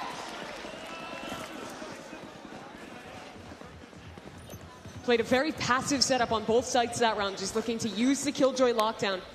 G2 spent so much time trying to figure out if there was going to be aggression somewhere that eventually they just had to gamble on hitting a site with such low information.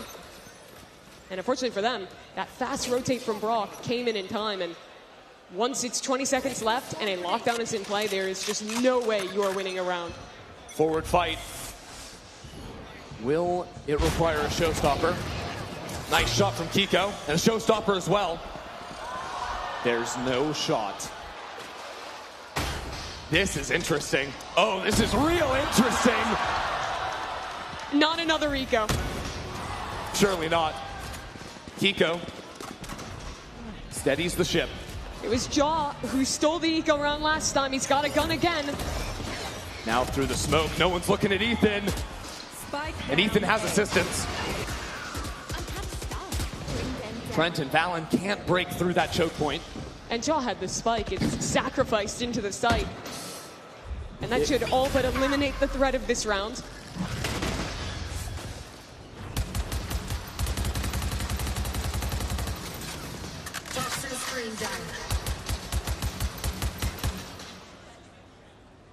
Alan will send a paranoia, maybe try and do something weird. Nah, no chance. Spammed away by Scuba. Yeah, if at first you don't succeed, just keep spamming the smoke. Eventually it'll work. 30 seconds left. NRG seem to find more kills through smokes and walls than just about anyone else. This match right now is almost feeling like an inverse of map one for me, where one team comes in with a great lead, is running away with things, and then it's a very late timeout, making an adjustment in the macros, and players step up in the clutch rounds, and it suddenly becomes a close half. Yeah, I'm just wondering if 4 or even 5 rounds is truly enough for NRG. A little bit harder for them on the attack side. They're going to have to be the ones to play the map slowly. About that same acceleration power of a waylay breach to get the job done. So one more here. Could be major. It'll demand excellence from Mata. NRG want to fight forward again. Look at B main.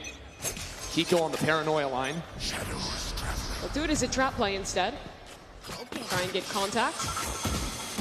Spot out Valen, but he'll TP away to safety. But this almost invites G2 to challenge back up into mid. See Kiko repositions on Heaven. And some damage down on Jog. It's not insignificant. Good stun dissuades the push on one side. Yeah, but it's as they're leaning over to A where the stall is absolutely here. G2 have neither extremity controlled. They only have mid.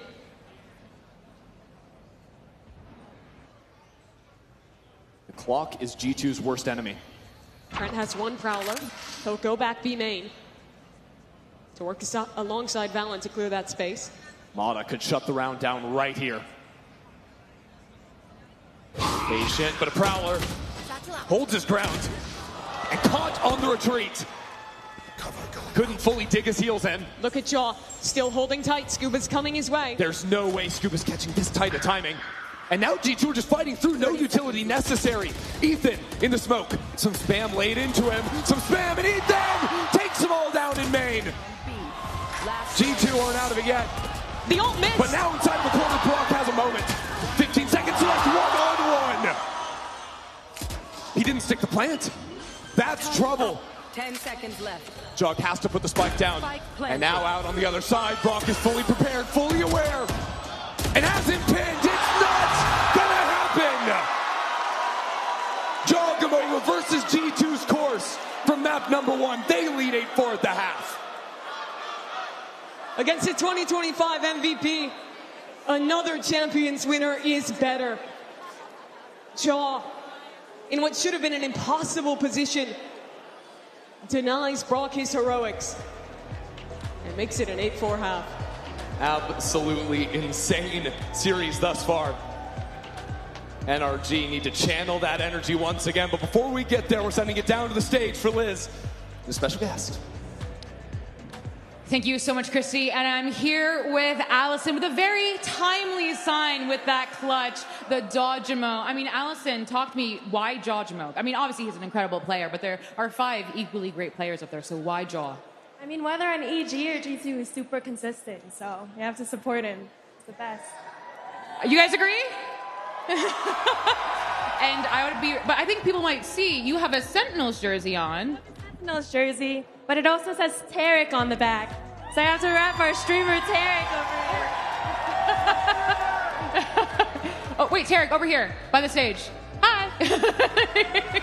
I mean, you said you went to Tarek's watch party in New York City and Jaw was there commentating, like your 2 favorites. Talk to me about that and how was it? So it's pretty cool being able to go to their first event in New York because they need to do more Valorant events in New York. So it's awesome coming full circle and seeing him on the stage, considering last time he was just spectating and talking about the game. Well, now in this best of 5, quickly, what do you think the scoreline is going to be? Best of 5. 3-0 G2! All right, well, Christine, Mimi, send it back to you. G2 is certainly looking for that one to continue this winning streak against NRG. NRG, well, they took home the big trophy, have yet to down G2 this year. 4-0, the all-time record between these teams, going the way of G2. And a very pivotal second half. These are very different compositions our teams are playing. You look at the Sky and the Raze instead of the Waylay and the Breach and the Fade. G2 had so much power to go for the executes once they played their slower round. For NRG, it is much harder, and it is very reliant on Mata. You only have 2 flashes and a dog to follow up on. So every piece of utility, every chance counts. You need Mata to be great if NRG will come back. And so often he'll have to get the job done unsupported. Early challenge into mid, but NRG don't have the same resources to challenge as G2 do with a stun line to push them off. NRG tried a similar play on their pistol rounds. Didn't go their way. Jaw gets some info and pulls away. Is that a Waylay or a Tejo drone? I can't really tell. Pretty similar. Jumps and teleports on back. But now what NRG do have is the paint shells to push players out of vents. That's effective. And the rest of the team has worked on A, Baby Bay. Hasn't seen anything. But is thirsty on the side. This late lurk into mid. Mata left in the side, but with that embed, G2 fire back a couple of times in a row. Baby Bay yet to be dislodged, and now with the assistance of Giacomo, it's NRG stuck in elbow. Jog is so quick. Oh, it's not even fair. It's not even fun. If you're on the side of NRG, 4 kills in the pistol for Jog. I hope that fan's happy. She got to talk about him, gets to see a 4K almost immediately from the dog. It's just lights out. And NRG seem muted.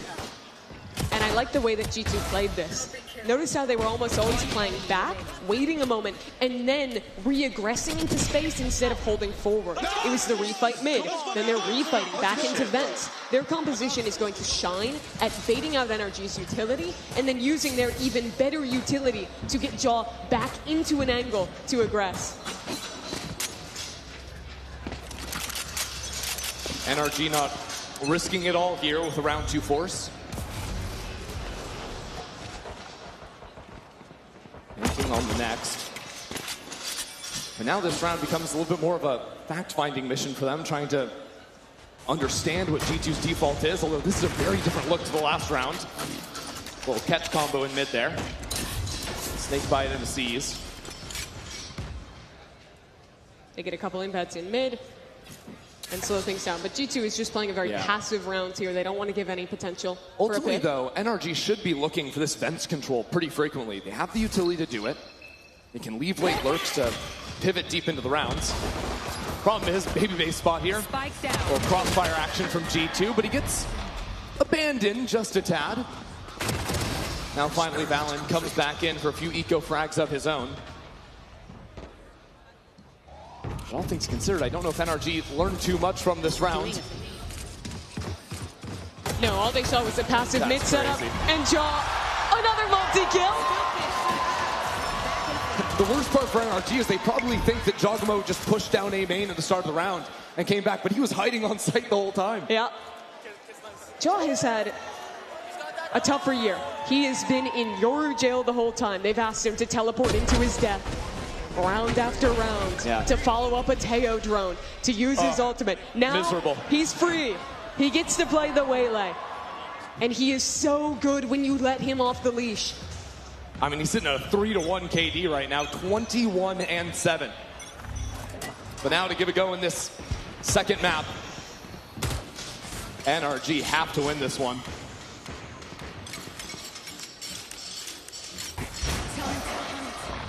Here's the mid control that NRG will show quite often, but the counter is so good. Stun left side, Jaw swings right, and it's G2 to open their bonus. Back swinging into the fight. Leaf is holding his ground. That's ridiculous. Valen in some trouble now. Paranoid. And trying to wiggle his way out of there. Still looking all right for NRG. Kiko, though, up into heaven. Chancing a lot on this play, and I like that. Spike planted. An assassin up through the smoke, but Baby Bay challenging too. Ethan is so low. Prowler already reveals one player on pillar as G2 group up towards spawn. If Ethan can even get one here, Brock should have the round. There's coverage with the turret on the right side. He knows the angle, he sees the barrel. Nicely played by him. Not a lot of time. Not again, Trent, not again! Okay. You can't keep doing this to them! He read that so perfectly. And it was in the first half when Trent was on the exact opposite end of that 1v1. He secured the Red Bull clutch then. He does it again now. And that is the second bonus round this game won by G2. NRG started to build something at the end of the first half. But unlike G2, who had that same late half comeback, they could not start it strong in the second. And now down 11-4. Well, the crowd was asking for the 3-0 a little bit earlier. The 2-0 is inching ever so closely. Jogamo been dominating. Yeah, I mean, it's been outrageous for him. 22-8 right now. Far and away the best in the server. NRG asked FNATIC to reverse sweep in the final. They went up 0-2 at Champs. It almost slipped away from them. They had to go to that 5th and final map. But of course lifted the trophy in Paris and became the world champions in Valorant. Yeah, you know, they're no strangers to a long best-of-5 series. No, but now they're staring down the barrel of the reverse situation. Yeah. Where they're the ones who would have to reverse sweep. Show us 3 maps in a row. No matter who you are, that's hard.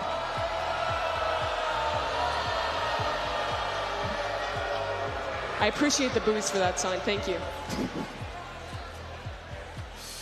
Got a rowdy crowd here today. Hoping NRG can deliver something here with their backs against the wall. They do have a bye here. 3 players mid, 2 to A.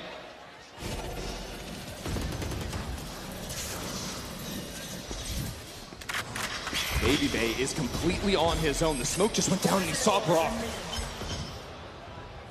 The blue ball was chasing him and Brock waits.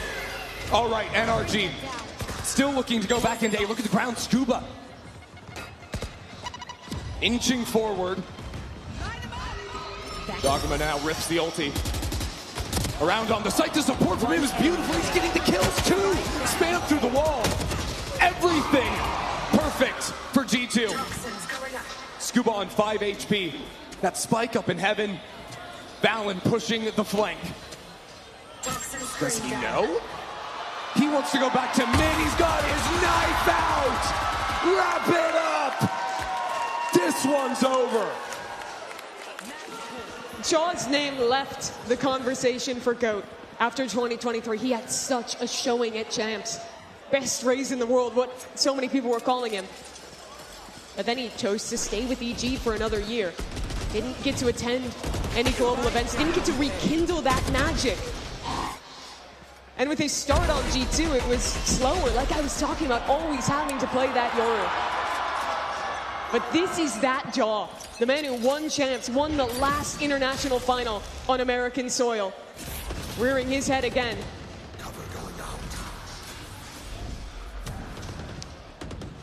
Now or never on split. It's looking like never. Trent and Baby Bay already off to a hot start. And Valen is not able to be dislodged. Kiko has nowhere left to run. Has an ult to recover the spike, but has no way out of this corner. It's just not going to happen. 13-4. A statement from G2 and a loud one at that. Such a showing from them. After having to run it all the way back with the comeback to beat NRG for their first time on Corrode, to now decimate Split and force the world champions to reverse sweep. Oh man, I did not see this one coming, not by a long shot, but this is where we see what NRG is made of here, guys, because this is where they got to dig deep. There's no way that you want to go after just winning a world championship to lose 3-0 in your next final. That is not a way that this NRG team wants to go. No, it is really brutal to look at this. That was an incredible game from Jaw. It was well called again. The execution on that comp just looked perfect from G2.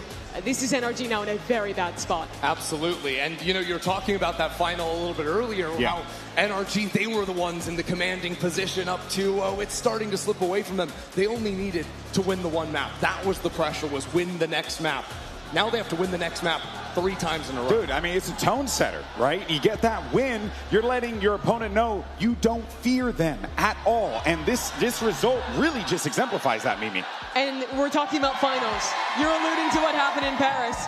I'm thinking back to what happened in Los Angeles, the Grand Finals of Americas, where it was a 3-0, it was a sweep for G2. That's what it feels like right now. They don't care that NRG are the world champs. Yeah, and you know what I need from NRG, though? I need them to lock in, just like Liz locked in down there. Yeah. With the full chug. That's the level of commitment I need to see from them. That's what you have need. A chance. That's right. All right, folks. Well, we're going to take a quick pause for the cause, but we are going to have Map 3 Pearl coming up next. Can G2 Esports end the Red Bull Homeground World Final 3-0? Or will NRG, force that game 4? We'll see you guys on the other side.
Ladies and gentlemen, make some noise in New York City!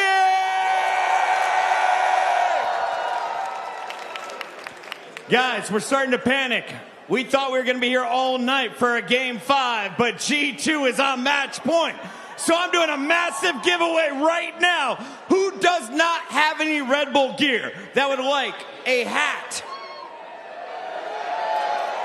I got my man Bobby Boots. Bobby Boots, let's launch a hat down there, shall we? Excuse me, man, what's your name? Where are you from? This is Sharonda. I'm from New Jersey. From New Jersey! Launch it! Oh, she's got a Jackson Dart arm. Let's go over to Ray here. From Long Island, New York, give it out. We got Esports Doug. What is this, Doug? I don't know. I don't know. I have no idea, but it looks cool. Is anyone a large? Do we have any larges down here? Hey, hang on. For me to throw it, I need everyone to be quiet. Not a sound. Work with me now. He's finished. All right, go ahead, Doug. Throw it. We gotta go. I got 5 minutes. Bring this monitor because I'm told that while I walk down these stairs through Mimi's set. Excuse me, Mimi. Sorry. I have an AOC gaming monitor that the pros are playing on the main stage, and I have to randomly find someone deserving to play with 280 hertz. Is there anyone from the tri-state area?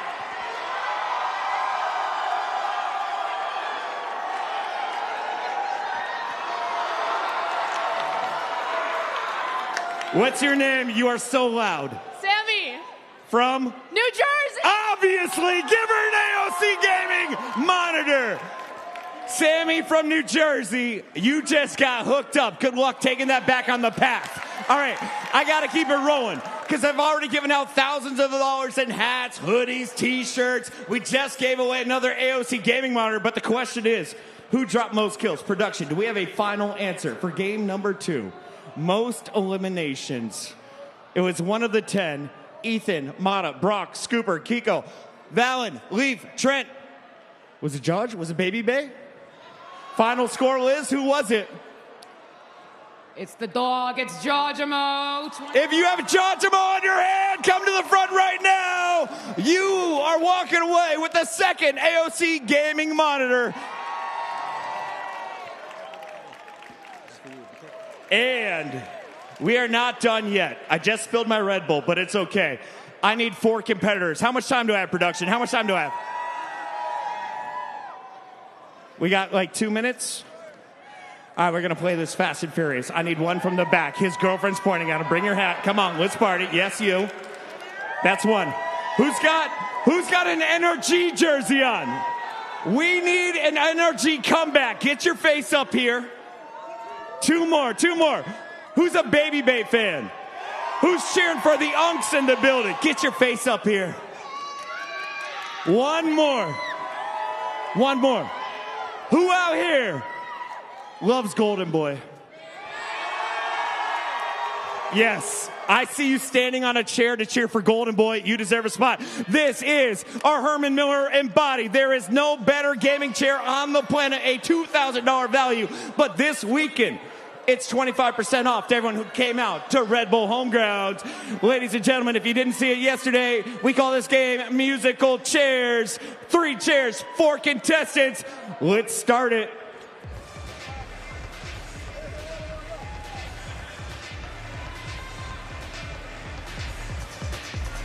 Stop!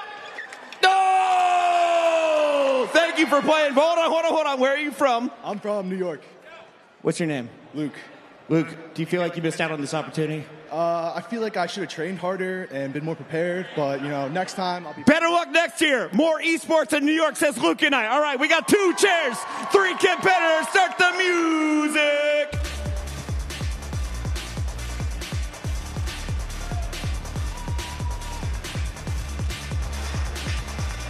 Stop! No! Shopify Rebellion no more. It's an NRG G2 Grand Final! All All right, let's start with Mr. G2. You're up 2-0 in the series, but this is a 1v1. How we feeling about the competition from NRG? Man, Energy ain't got no competition. This rebel got me fired up! Master Nerge, you got that energy to come to back here. We got 3 in a row, right? Of course, dude. This guy's so loud because he's nervous. My boys are cold. They got this. Quiver free, baby. Let's go.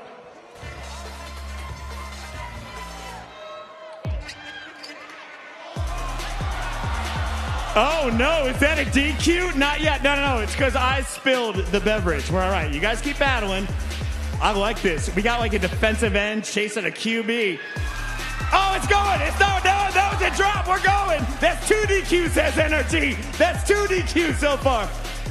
3. Stop. No! Herman Miller. I feel we got 2 winners. One did it dirty. Redo. It's official. It's not for me. We're not out, Energy. We're not out. Excuse me, G2. There are 2 rules that you are breaking. First of all, please keep your hands off the chair until the music is stopped. Second one, Energy, are you ready to dance? Let's go.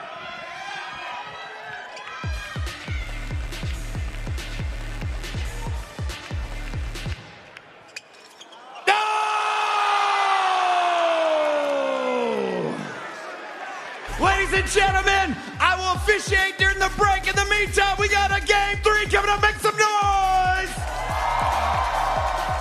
Red Bull Fairies, distribute the product. It is time to keep the energy flowing. This is the home ground. This is the grand final.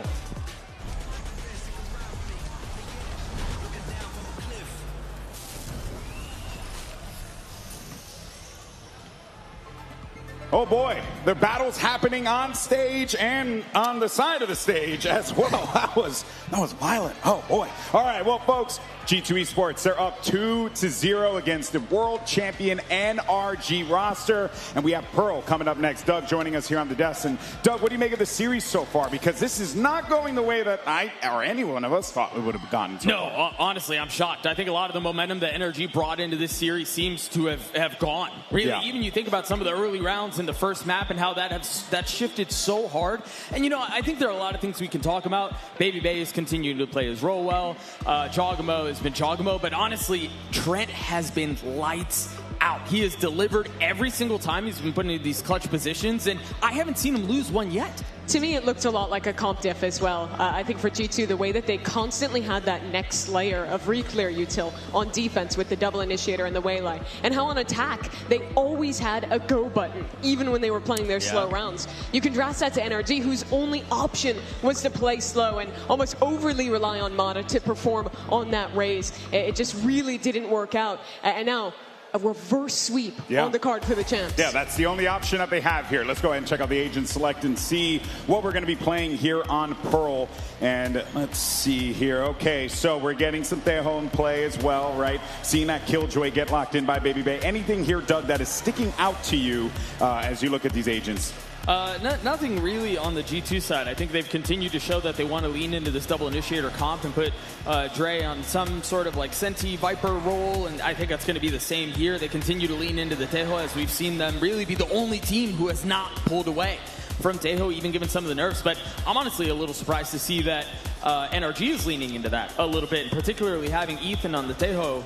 I'm really curious. I think there are a lot of things you can do on Pro. You can run double duelists. You have some options, but for them to go this way is really interesting. I really love the tail on the map right now. Again, best drone in the game at this moment. It clears so much space. It makes life very hard for Chamber or Yoru players who always have a threat of that suppression effect from the drone coming through when they're holding a forward line. And also, the post plant, incredible with this agent. Yeah, and both teams also playing the double scout initiator as well. I think on a map that's so wide and has so many nooks and crannies around mid. Very good to have that forward info. All right, folks, it's time for map 3. Make some noise, and let's see if G2 can close it out 3-0.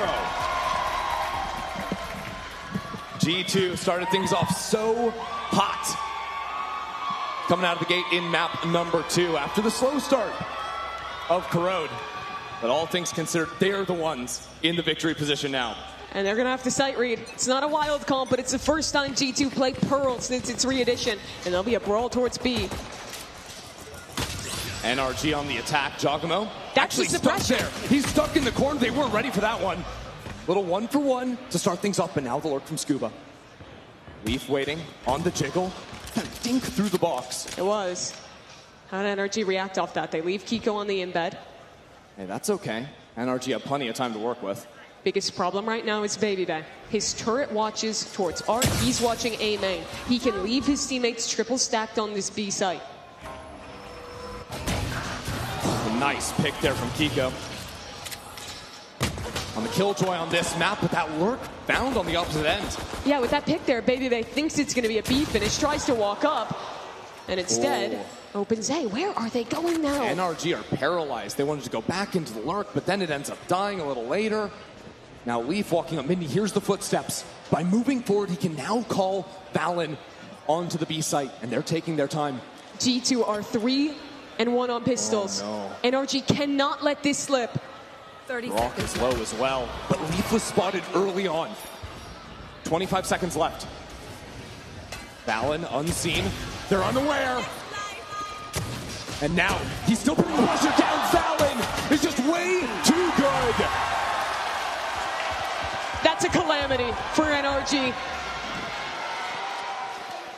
It should have been their round in so many moments. The opening pick on B. Finding Baby Bay towards A. If they had just full committed to A at that point, they win that round. But they second guessed the call. Yeah, and Leaf walking out into mid, hearing the footsteps. Sets up Valen for the 3K. On both feet, both hands in the air. G2, they won both bonus rounds on split. That's why it was such a stomp. If you're NRG here, this round it's a full save, you can write it off. But next round is the most important round after getting stomped the way you did on split. Yeah, NRG just going to get a taste of the lockdown on this A site. This choke is very hard to break out from. With Astra pulls and the mollies on the ground. So I believe that's an attack start that Scuba put out. Try and close the gap with these weaker guns, but it's not going to make any amount of difference in this one here. Especially with this movement on back site. I love this game of tug and war G2 just played with NRG to take them down. So now this is the round. G2 don't have an amazing bonus. And NRG, even though they lost that this round and it did go so wrong, I did like the way they played it up until the last decision to second guess the pivot. Getting a lurk embedded towards B long early, having a re-clear towards A late. These are all good things for Ethan to play with at the macro level.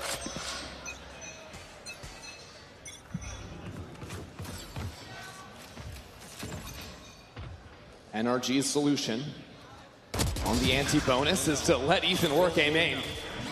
And even in tough games, he has been frying in this tournament. Putting on a clinic individually. Jaw's walking up. With the stinger, down low goes Ethan. But the fact that he got those 2 kills already just makes this site so much more challenging for G2 to bunker down in. Ethan has had a beast of a tournament. Absolutely eviscerated Zeta Division in the upper final. And that's even just discounting the calling, the leadership that he brings to this team. You can see some ideas G2 unveiling there. The missiles to push out of the corner, some spam as well. While G2 are showing some of the playbook, NRG are just killing everybody. A flawless anti-bonus from them. And a different tone already to split. Mata gets the crowd going and really gets his team going as well. Has to feel so good to just get a round after how bad split went.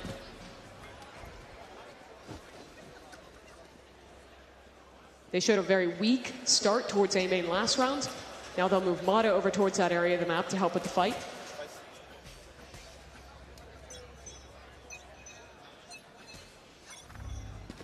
Something NRG like to do with Mata is just leave him in a forward spot sometimes.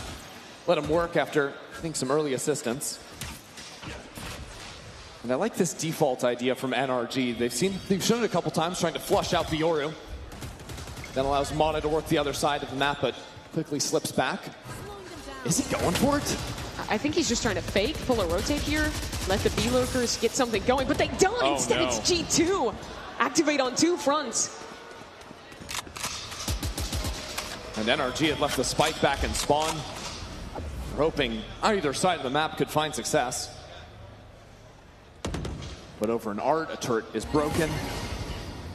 Kiko revealing his position. Baby Bay Swarm grenade out. might give Kiko a chance. A little bit risky, moving up in front of his alarm, but as it's broken, no one's going to expect him there.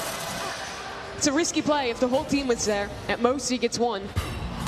But Baby Bay gets rewarded. So unexpected. It pays off massively, though. 30 seconds left. Some good utility going back into the site, but that's about as much support as Scuba can offer.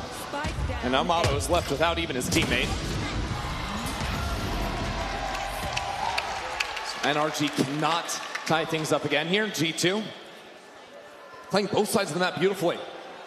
The game plan for NRG these first few rounds has been all about dominating the extremities. You saw the Teo drone to deal with Jaw towards B in earlier rounds. That time, using the Teo util alongside Mana to take A main. But in that round, while trying to take both parts of the map, a G2 player just swings on the timing or spams through the smoke and cuts them down. Wow. A timeout so early. Really early one for NRG. Only seeing one honest rifle round from G2, but already Bonkar thinks he's got some read. What have they seen thus far? G2 has shown one look where they were fighting A main, one more passive look that way as well. They've almost always had this Killjoy in mid. I wonder if this is like something along the lines of just ripping a B hit or some kind of faster execute. That tends to be where Bonkar will go off of these timeouts. Sure. He's a coach who likes to have a lot of very good set ideas when he finds a gap. NRG had a ton of those fast rounds to exploit their opponent's weaknesses in their champs run. NRG a little anxious as well, sitting down 0-2 right now. Now need to fire back in this next round to stop G2 from starting to run away with it once more. You were thinking maybe a little bit of a quick attention. It does appear to be towards A. And working into mid, they've seen the Killjoy turret over an arc before. NRG might want to put more bodies into that part of the map. G2 have 4 mid. They have read into this. It's hard to break the forward art hold, especially if someone crosses to the box. G2, not that far up just yet, apart from Leaf. And as that attention comes in, NRG do good to fill in behind as the pressure goes down. It was a feint from G2. They didn't want to overcommit. Now NRG will contact up and turn this hit into reality on A. Stars aligned. Mata up and ready to go forward. But these anchors dealt with. Valen still launched in the back of sight, and it's 3! Are you joking? 3 kills for the IGL. Kiko pushing forward. Past the drone, but held hard. Now it's got to be Ethan on the other side. Has to match the opposing IGL. No, he's leaving with 35 seconds left. Doesn't think he can actually cross. He's worried about a flank through mid. 30 seconds left. Eventually, you must go forward. G2 considering the double swing. Here it comes, and it's perfectly timed. It was a good idea for NRG, and they found early success, gaining control towards Art, providing enough pressure street to keep 3 players on the B side of the map. But unfortunately, Valen just destroyed them. Yeah, look, it was a good idea, right? Ethan is taking care of more of the big picture, but Valen's much more in charge of the day-to-day. The boss of the A site. They had a tail ult in that corner too. It didn't matter. Valen kills 3. 9-2 right now for the IGL. Here. Jaw walks early. Walk. Turret, and he still is holding.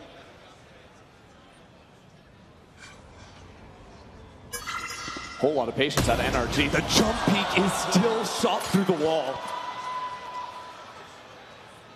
All you can do is feel bad for Brock. I don't think he did anything wrong going for that jump peek. Jog's on an absolute heater this tournament. No doubt about that. And Jog's also just a big game player. Sometimes he'll quiet down in the regular season games, but when it's crunch time, when it's playoffs, when it's a grand final, he is putting up numbers.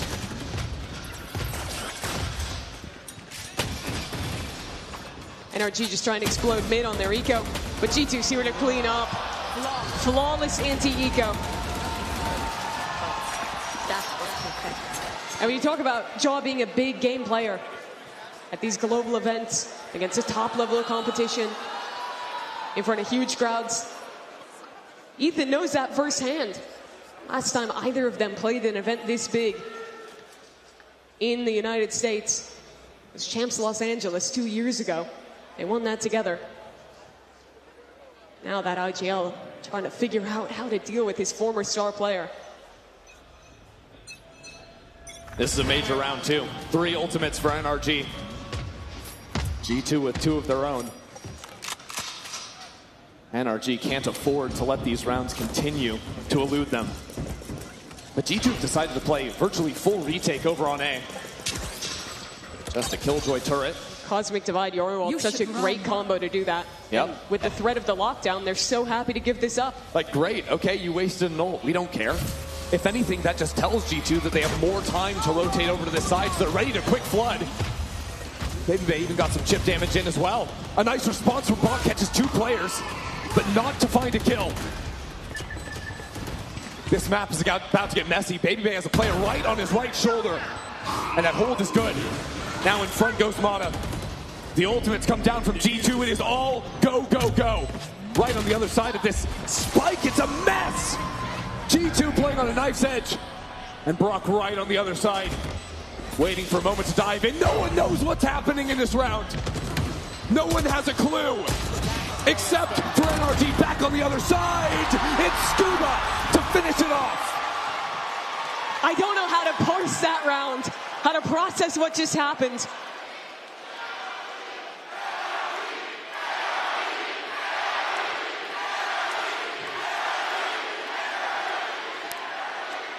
But NRG did calm the chaos and get back into this game. I love that jump peek timed with Ethan's swing through the smoke. And that was everything G2 had throwing in. That's why you see the look of consternation on Josh's face. The op up for Mata now. He loves going for this op when his opponent has been showing A main fights on this map, trying to catch that player going forward, normally the duelist. Because so often if NRG don't make noise over on A, you'll see someone try to creep forward, get posted on the forward line.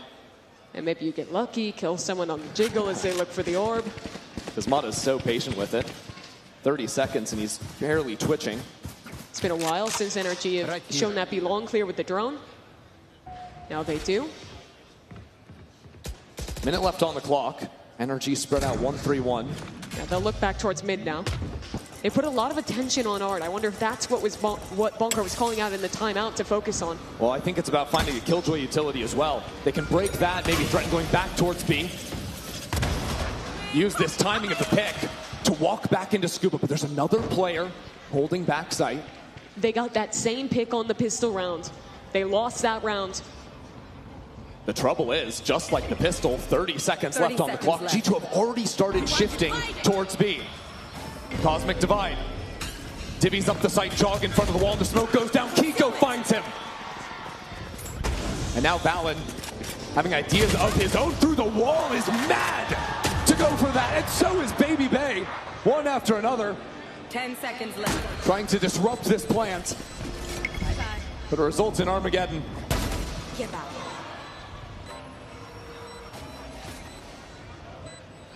We've stuck here with Mata holding, and NRG string a couple together. Both of these teams are so good at defense across the board.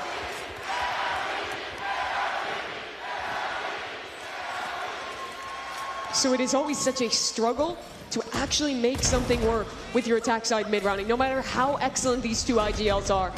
But this one, a great success. They find the pick on the lurker B long, call back into it, and with the low time, G2 was just desperate to deny the spike plant. Flood through the smoke and now called their own timeout. Makes sense. You know, even if you're just listening to the room in here. Last 2 rounds, NRG chance lighten it up. And we hadn't heard those since it was 8-1 back on split. It had been quiet over on their side of the stage, but finally starting to figure out their footing here. The op in Mata's hands is twofold. It'll make G2 be less likely to want to go for aggressive plays at risk of swinging into that operator, but it also lets them know that it's fairly unlikely that NRG will rip a hit at the very beginning of a round. With their ultimates available, the lockdown and the Armageddon for Trent, you're likely to see a G2 play a little more passive here, lean more into that retake. And then we get into similar rounds like that last one where it's down to the wire, clock running low.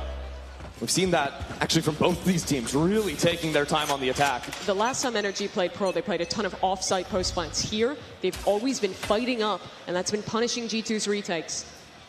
Same idea for Mata in this round. On the A line early.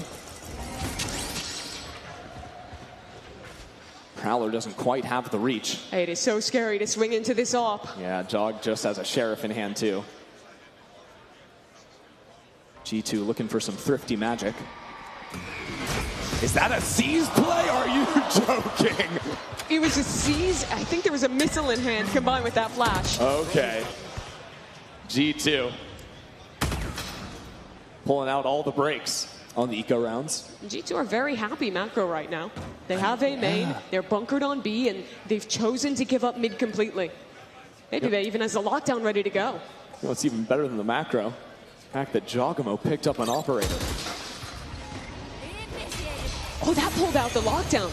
Just a little bit of presence, baits out that ult, and now NRG will run towards A. But G2 have good control over on the A site. I thought they would just excel into A off that. Instead, they're looking to re-exec back B, but G2 have held their nerve.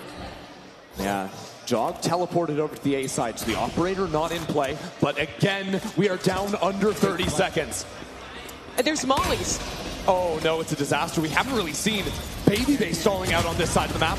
In the time crunch, down under 15 seconds. Baby just needs 1 kill. They just need something from G2. But Ethan holds his ground. Things started to get a little bit dicey. Now NRG can find themselves back into comfortable positions. Are we ripping this ultimate? Leaf is holding for it. G2 sent everything into this post plant. And now it's a 2-on-2. Ethan up in front, challenging the op. Shot goes wide. Ethan wants it. Ethan finds it all. 4 kills for the in-game leader. Neither team could afford to lose that round. It started as an eco for G2. But both sides put so many ultimates into it. The fact that there's a chance off a Leaf. Yeah, such a hero there. But that op shot that Jaw whiffs, that will haunt him. The make or break moment of this round. Tease Ethan up for a clutch. And now the guns are back. Last few rounds of this half. Oh, again, but with speed. Through the smoke. Jogamo left. Not committing to the same fight. Just wanted to feign that presence. But Mata is full of confidence. I think G2 would have expected him to fall away, but that is not the case. Chooses to stick around instead. It's been the name of the game for NRG. Get either Mata or Scuba embedded forward, then go back and work mid. Ooh, Mata dodged out that drone. Oh dear. All the way in front, but there is a Prowler. G2 know the timing is there. Now, whoa, Ethan, full steam ahead. There's 2 players there, my friend. I don't know about that one. He pulls back, instead turning attention towards Art. G2 are sending a lot of forces towards A. There'll be 3 players here now. Mata needs someone to switch guns with to set him up to dive this site. NRG do not have ultimates to hit into A. I sound like a broken record. 30 seconds. 30 seconds left. And up in Mata's hands. Smokes down, stuns out. Utility is here. But we are down to the wire. NRG to pop forward. G2 ready to swarm. The flash out, the spam kill good. G2 are locking it down. Trent gets 2. And more to come as G2 continue on in that spike left in the open. Scuba with way too much to do, way too much ground to cover. This one belongs to G2.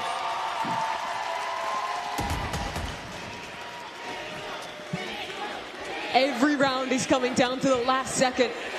These desperate hits.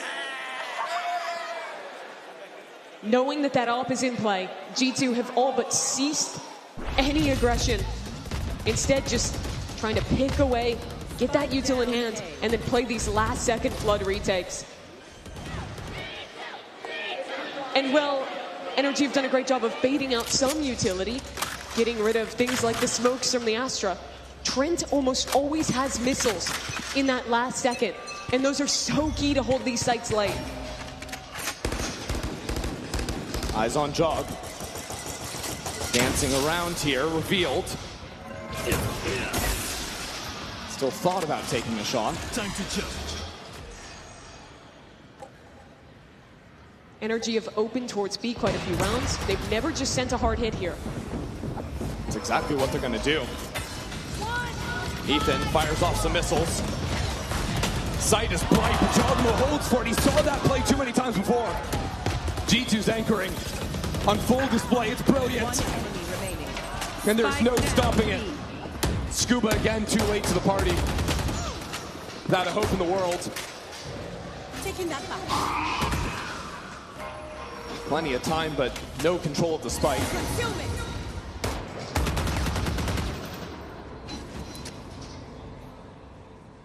Praying for something, but I mean, wiping his brow in the middle of the clutch.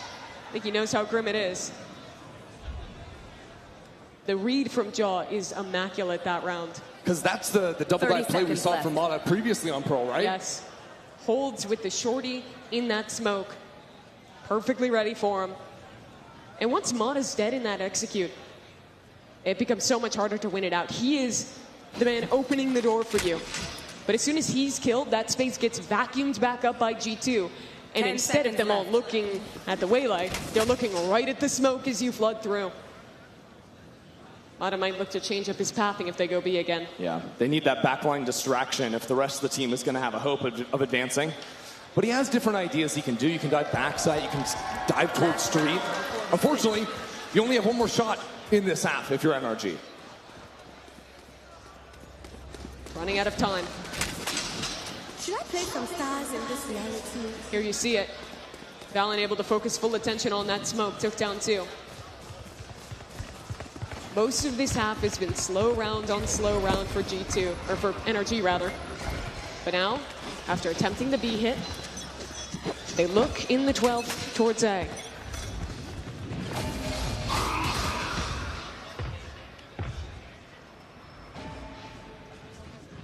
Mata has always been seeking out enemy combatants on the A side. Again, left on an island. But the last 7 or 8 rounds, G2's been fine to give it to him.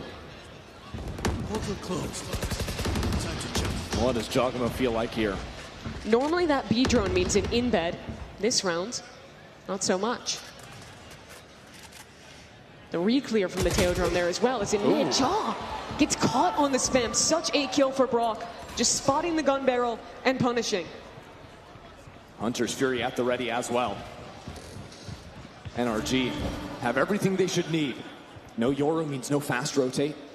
Means that this A site is looking light.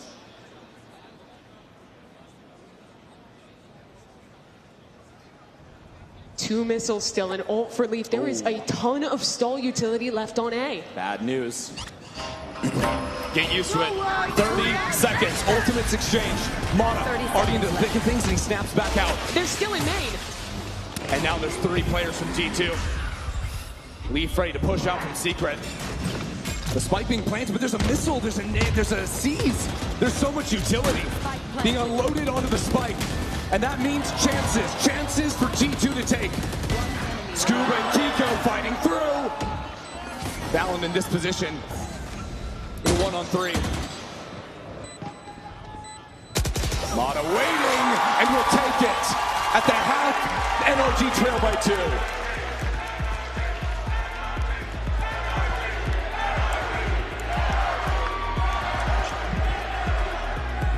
And it could have been so much worse. Losing the pistol round and then ending up in a very late stage comeback. I think they really started to figure out the setup here, NRG, as they were playing a lot of these slow rounds with the Mata operator. Yeah. It came down to just flipping on the execute. And if you can win it with 10 seconds left on the clock or not, thankfully for them, couples start to go their way. Yeah. They pick up the pace right at the very end and manage to close it out. We also had like the crazy fight around the Astro Wall. That round was absolutely insane. You know, Puckett's having some fun down on the floor with the crowd. This is the round I was talking about. As it was really the start of the comeback sort of for NRG. They're still trailing, but strung together a few solid rounds there off the back of that one. This was such a big round for NRG to win. The clutch from Ethan 4K. G2 put so many ultimates into attempting to win that. And the IGL shut them down.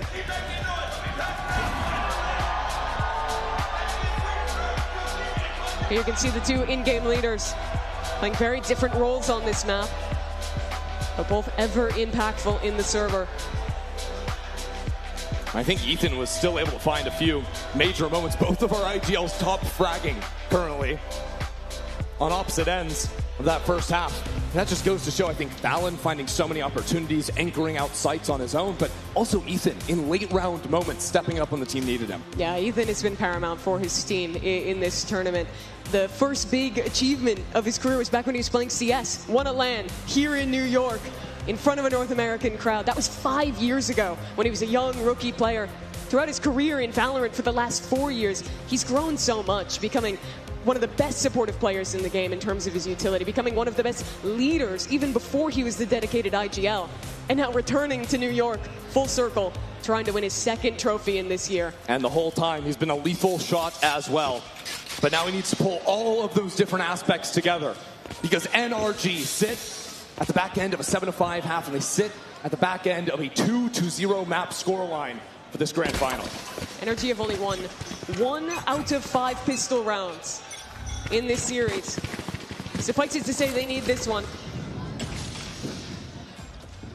Kiko on a new boost line, thanks to the map rework, and he's got the Sheriff too.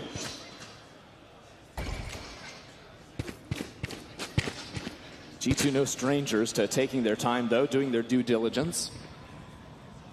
A much more grouped up approach than NRG's own pistol round on attack.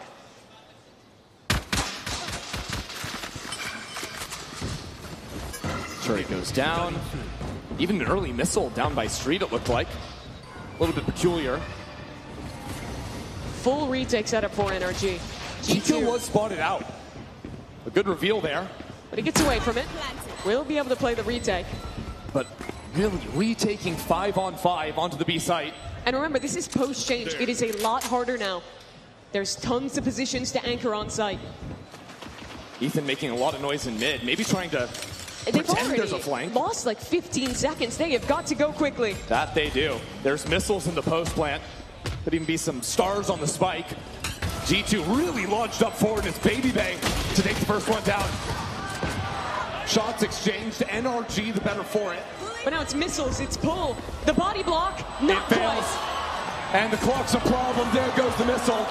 Kills are there, but what's the time looking like? Trent's still alive, but there's no time left. Unbelievable. You cannot play slow retakes on this map.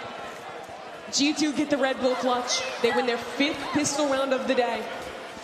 And it's all because NRG waited. They had a good set retake. They won the fight on site. But they're playing against Astra Teo. And when you give those two agents the time to pull back, their utility will buy you basically a whole 20 seconds. I mean, ultimately, they thought they could try and get the Astra pull canceled out by body blocking, but it didn't pay off on the micro. It's very hard to find success with that plan. And they plan. didn't leave any room for error because of how long they waited to initiate the retake. Jaw might be in trouble. No, just TP's out. There could have been a timing to get him before he TP'd. But instead, he gets the info, and G2 waltz their way to B. You like 5v5 retakes? Yeah, welcome back to Pearl, guys. Have you missed it? Maybe not so much. Smoke down on site, though, means that energy can get out quickly. You'll see this a lot from them. That smoke on the ground. Defense sided. Now, does it mean anything on this anti-eco round? No, I don't think so. It is a preview of what's to come with another flawless round of G2s. That is the way that I want to see them playing the retake, though. Instead of full off-site, set retake. Of course, on the pistols, they had a stack, so they couldn't really do that. But with the fast rotates, you want to be able to flood in with the smoke like that. Once you full give sight, it is very difficult to retake B. There are going to be a few major moments in the second half from NRG, trailing at a scoreline like this. This next round is certainly one of them. Cannot afford to let this one go to waste. Economy all the way down. New look on B for NRG. It's going to be Mata here, holding the line. Need to challenge this full B long send. Falling back from Mata. Now the slow with the hindrance. Pushing forward, revealed. Now stuck on pillar. Good shots from Scuba. Watch Jogamo. Now watch Scuba. Hold on. Excellence from him. The G2 aren't down without a fight. Already the flood in full effect. Trent, the clutch master, cannot get it done in the face of Ethan. NRG stay alive. What a world of difference it makes to have Mata on site. I know it was Scuba who went huge. It was an amazing 3K from him, but it's possible because they had the stall util they needed. The hinder thrown in the smoke bought enough time for him to get into a position close on that smoke, have the rest of the team rotate in, and cut down G2 before they could get through. Yeah, everyone on G2 trying to look at where this Waylay ended up. He wasn't even the main character on the site. Mata, huge at the start of the round. This is the big game Mata. The guy who has to arrive in games like this. And what a big player to lose. Your fade gone. Push off the line. Nice shots out of Jog, and the damage into Ethan as well. Makes this A site very weak. Kiko calling in reinforcements.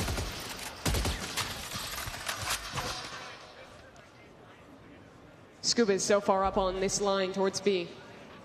Yeah, it allows NRG to stack 3 players on the A site. Fully abandoned mid. They're playing very passive, don't want to risk anchoring. Oh, he's still going, is he?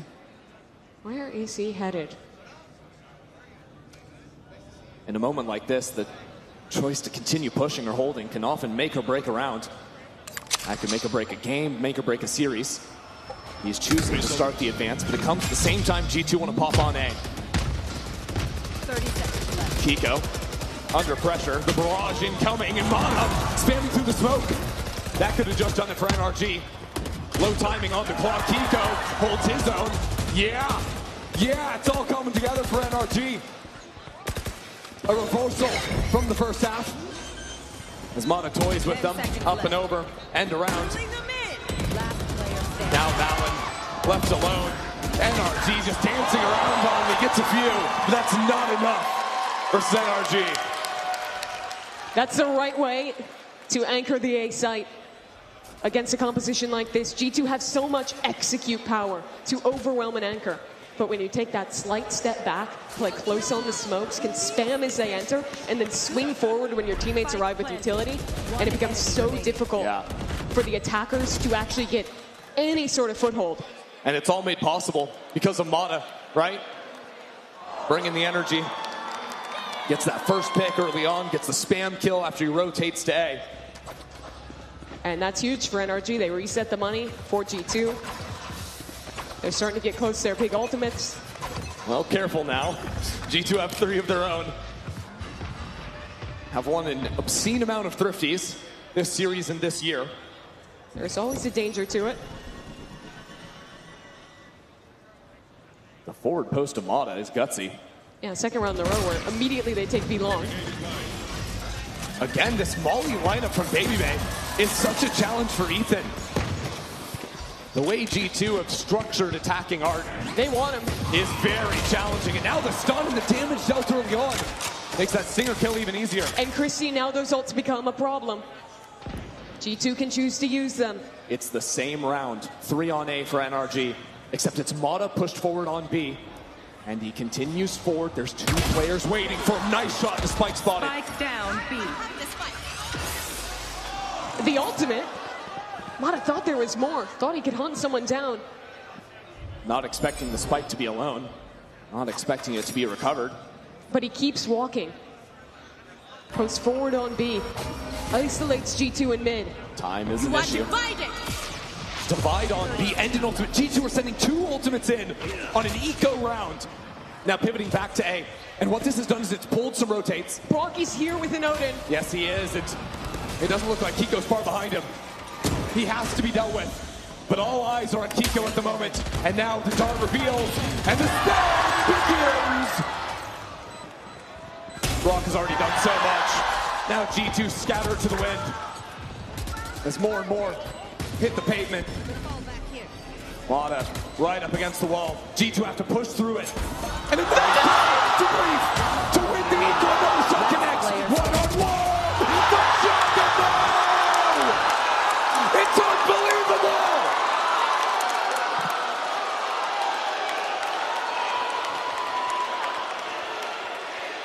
I've never seen a knife through a wall in a game with these kind of stakes. There isn't a team like G2 that will throw everything into a round like this. Disgusting. Look at the second shot from Lee. And to still make it work, the jump from Scuba will haunt him. He was trying to go through the wall at the exact same time, but Job beat him to the punch. Oh my God, Nate, you're the best. That was another anti-eco. That was a round where NRG used ultimates. That was the round where they were about to even the scoreline. It was an anti-eco at 10-10 on split that sent G2 over the edge, that started the snowball that resulted in a dominant map 2 split. And now Coach Bonkar, the man who started this year with NRG, got taken off the roster and re-added in the mid-season. Has to settle the team down, find the solve for these last few rounds. And look, NRG had support of the crowd, and they started putting those rounds together earlier on in this game when they got within touching distance. It's now starting to slip away. NRG need to lock in. Need to show up.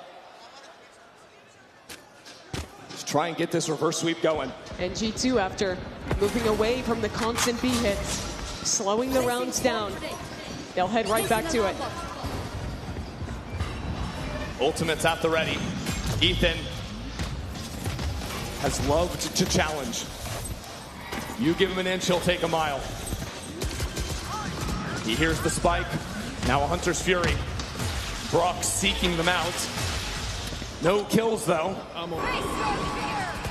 And now the Nightfall interrupts Ethan, but the smokes have gone down. G2 have control of the site, but they haven't planted the spike. Shock darts. The shocks are good. And a stun as well, but it's a little delayed. And Trent is about to lay waste to NRG if they wait too long. Armageddon on the site as Trent looks for a little bit more. Brock and Mata in a 2-on-4.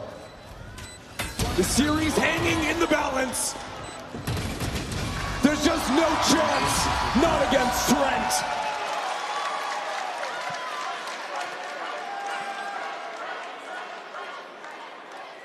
Trent is having quite a finals.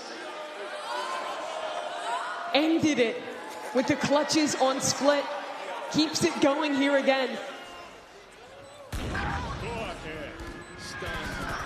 And this G2 team, they have won all 3 America stages this year. Kickoff, stage 1, stage 2. Now a chance to add a fourth trophy, this time a global one to their collection. Something that eluded them all year long. A chance to go undefeated on domestic soil against a team that lifted a trophy in Paris. The best in the world. NRG are full saving.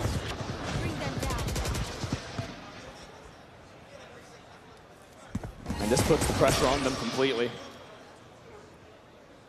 They're effectively handing G2 series point, title point, with the ask of winning 5 in a row after. Like, it's nothing. It's classics.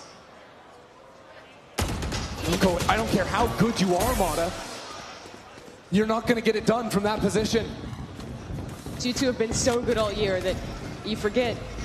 Yeah, well, they've won 3 times in Americas. They have not won a truly international event since they ascended in Brazil. 30 seconds. Had the chance in Bangkok, was denied. Couldn't make it back from that point. Yet here in New York City, fighting through the lower bracket, found themselves in America's final rematch.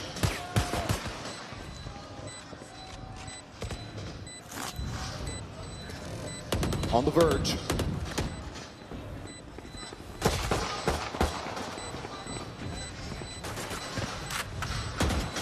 This will be wraps. That'll be it. G2 on championship point. NRG need 5 rounds in a row. They need perfection. And remember, it was NRG that put FNATIC in a position like this, a worse position, as a matter of fact, in the Champs Final. FNATIC brought it back. They brought it all the way back, with no room for error. NRG put them down in the end. But now they have to ask G2 if they're able to do the same, or if G2 can do what NRG didn't end this in 3. G2 not wanting to waste any time in A main. Early pressure forces Scuba away.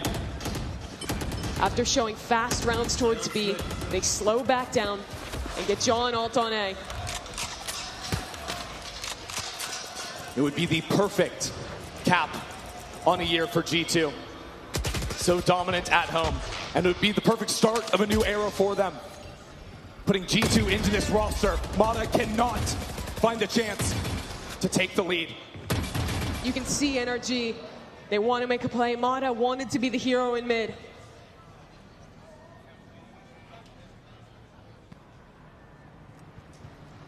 It'll all come down to this A hit.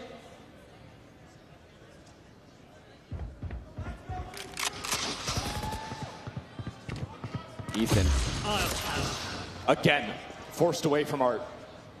Careful here. Jogamo, looking for opponents, finds 2. Knows the player up inside the smoke, pockets the first. Okay, NRG, they are here to play. A wasteland out of Art as G2 fight their way through backside. It's a team kill! It's a team kill! And now Leaf.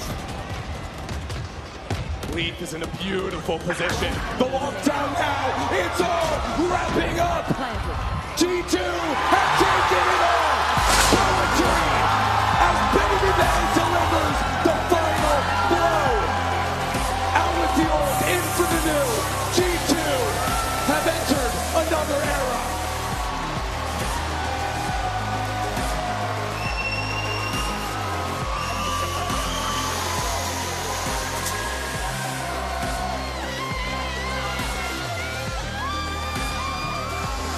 Elation on the face of Baby Bay. This time last year was casting tournaments.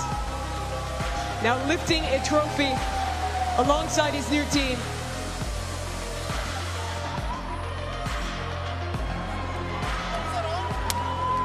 A stunning showing from G2. We hadn't seen a lot from these two teams, especially from NRG. A clean sweep into this finals, the reigning world champions. And yet G2 came to play today. G2 has proven their kryptonite.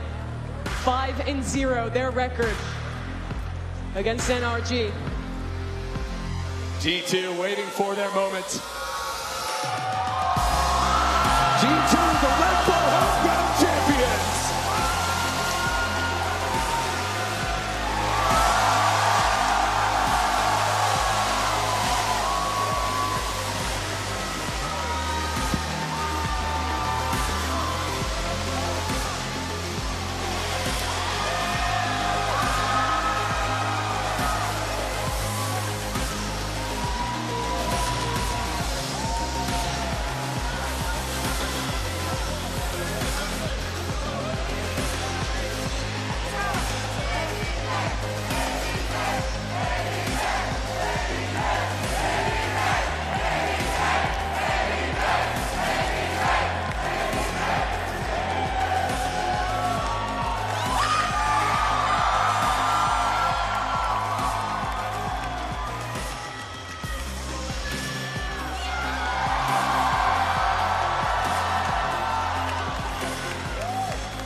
Your winners with a clean 3-0.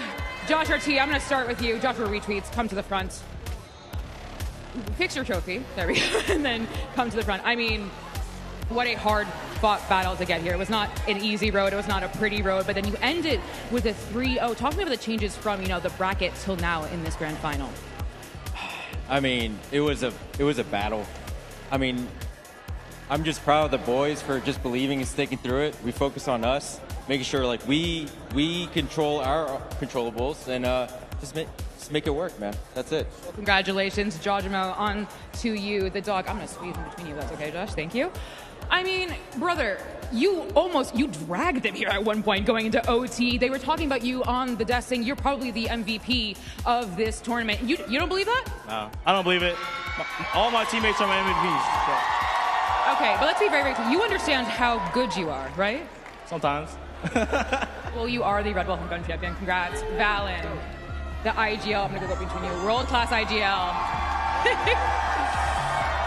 I was just talking to a friend up there. It has been such a pleasure to watch you from your guard days to grow into such an incredible young leader. I would love to hear from you, like, what this means to you and all of your achievements that you have made throughout your Valorant career.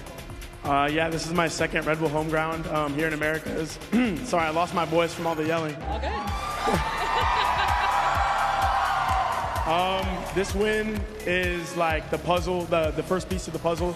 We brought in Andre, and we've been getting a lot of flack, especially him, because people don't think he's made for this shit. But I think this just proved that like we are, and it just means a lot, to just like make the haters like eat their words. Come out and win this. But to bring it back a little bit, it's not anything that we want to like finish on. We want to keep going. We have bigger aspirations than the off-season trophies. And I'm just so thankful to be a part of this team, a part of this system. It's been a blast, and let's keep going. Congratulations, Valen. Now leave. A single leaf on the breach, moving from role to role. I mean, talk to me. Like, how has it been adjusting to this role, and especially winning a grand final 3-0? I just be throwing util, and Josh says, that's good, that's bad, and then I improve. I don't know. I like playing every agent, so it's fun to play something new, challenges me, makes me have to watch more, makes me a better player. So all in all, it's fun. You were gone for a little bit due to medical. What does this mean to you to have a trophy with them in the off season? I mean, this is just a stepping stone towards the start of next year, to be honest. Dre new fifth, but just in general, like me on new role and stuff like that. Like this is just the beginning, like Jake said. So yeah, I mean, I hope it doesn't stop here. Well, congratulations, Trent. I'm gonna go to you first before you. We saved the eldest for last. No. I'm turning 27 next week. It's fine. Trent, what are we going to do with you? Because you are someone who we've watched for years at this point grow, and you have these incredible clutches. I remember back then you had cheating accusations when you were online back in the day. But, I mean, talk to me about being here in New York in front of this crowd, winning this in a very, very clean 3-0. I don't think anyone expected a 3-0 at all, besides Allison out there, who thought it was. But talk to me, how was the 3-0 possible? I think we were just determined, even at being down, 9-3 or 8-4 on the first half, and it was their map pick. It's Corrode. They never lost. We dug deep. We knew we can win. We can't lose. So we had to do it. I mean, I think you did tell me that you were the better team, literally yesterday, and you simply said, good luck, well, congrats. And last but not least,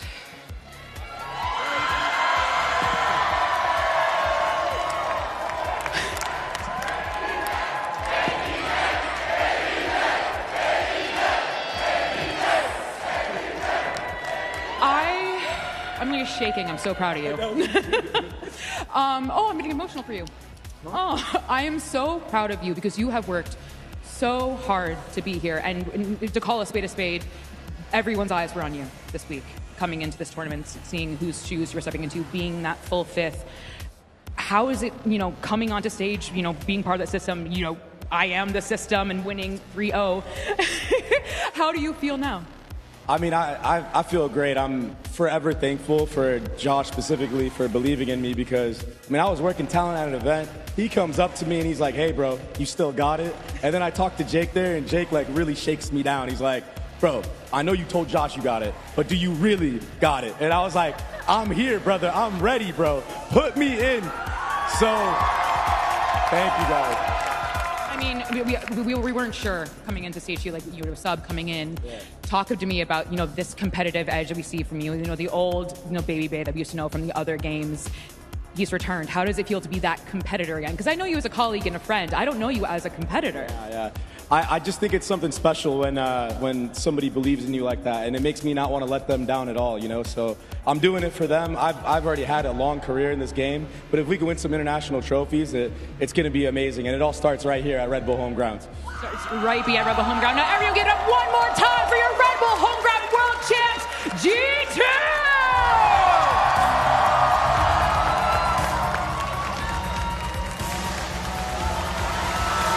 And there you have it, folks. G2 Esports came into New York City with doubts, but they leave as champions. Congratulations to those boys on the work that they have put to make this a reality here at the Red Bull Home Ground. Unreal stuff, and to do it in a way against the world champions Ender 3-0. Absolute shutout. It was insane from G2, and the way that it began for them, trailing 8-1 on the first map. Then 5 different players stepped up on the stage. They dominated from that point onwards. G2 have proven they're the best team in Americas this year. 4 consecutive wins in North America, 3 in Americas, and then 1 here in New York to cap it all off. Especially to do it against the world champs. Yeah, a team that they had beaten before, but did not play in NRG's champions run. I would have to imagine that after that Corrode, there was a little bit of the fear of God in NRG where they're like, wait a minute. Wait a minute. They might have remembered another pretty insane comeback on the map. And all of a sudden it's starting again. Oh, yeah. But it's a completely different story. G2, even now, still so comfortable out on stage, having so much fun up there. And I really think there's something to be said about what a perfect, bow on this year it is for G2 to win out Red Bull Home Ground. After such a good year. Yeah. And also to now do it with Baby Bay on the stage, set themselves up for a great 2026. It has to feel so incredible for him. Has never had an opportunity to play on a stage like this in Valorant. And you know what? Seems like there's going to be a few more potentially for him at the rate that they're going at. Truly cool stuff. Unbelievable. There you can see Puckett giving the boys their some clothing. but I genuinely am still so unbelievably proud of this team. And also, I do want to give commiserations to NRG as well. They looked absolutely dominant in this tournament, and I don't think anyone should be doubting this team going into the next year. You'd be fools to think that. But it does go to show you that there is that regional, like, you know, there's the way that they could just read each other, because meaning they're playing against each other so much. This is such a good battle between the two IGLs in terms of the macro, and I really think that Valen called a masterclass in this series. He played so well individually. On top of that, it was an incredible game for him. Just outrageous stuff. Yeah, I mean, just so good from him and the rest of the team. I think that G2 are honestly going to be able to use so much from this tournament. I think, just like playing with these 5 players, obviously Baby Bay had played with G2 before, but in a different position, different 5 players on stage with him. And now there's this huge weight off of their shoulders, right? Yeah. So many people doubting them, and now they can be like, yeah, we're confident in our decision. Yeah, we had a finish line and we crossed it. No matter where it is, they managed to do it. And you have to look forward for NRG, as you were bringing up as well. I think what makes the G2 win so impressive is how quickly they made it work with Baby Bay. For NRG, it looks like they still need time to get everything perfect with Hiko. We did not see him play the way he did with Liquid yet, but that is something that will come with time as he gets integrated more and more into this team. Yeah, truly cool stuff. Well, that's it. Did you hear the crowd chanted for the boys? But let's do this. Final thoughts here in New York City. Ender, you want to start us off?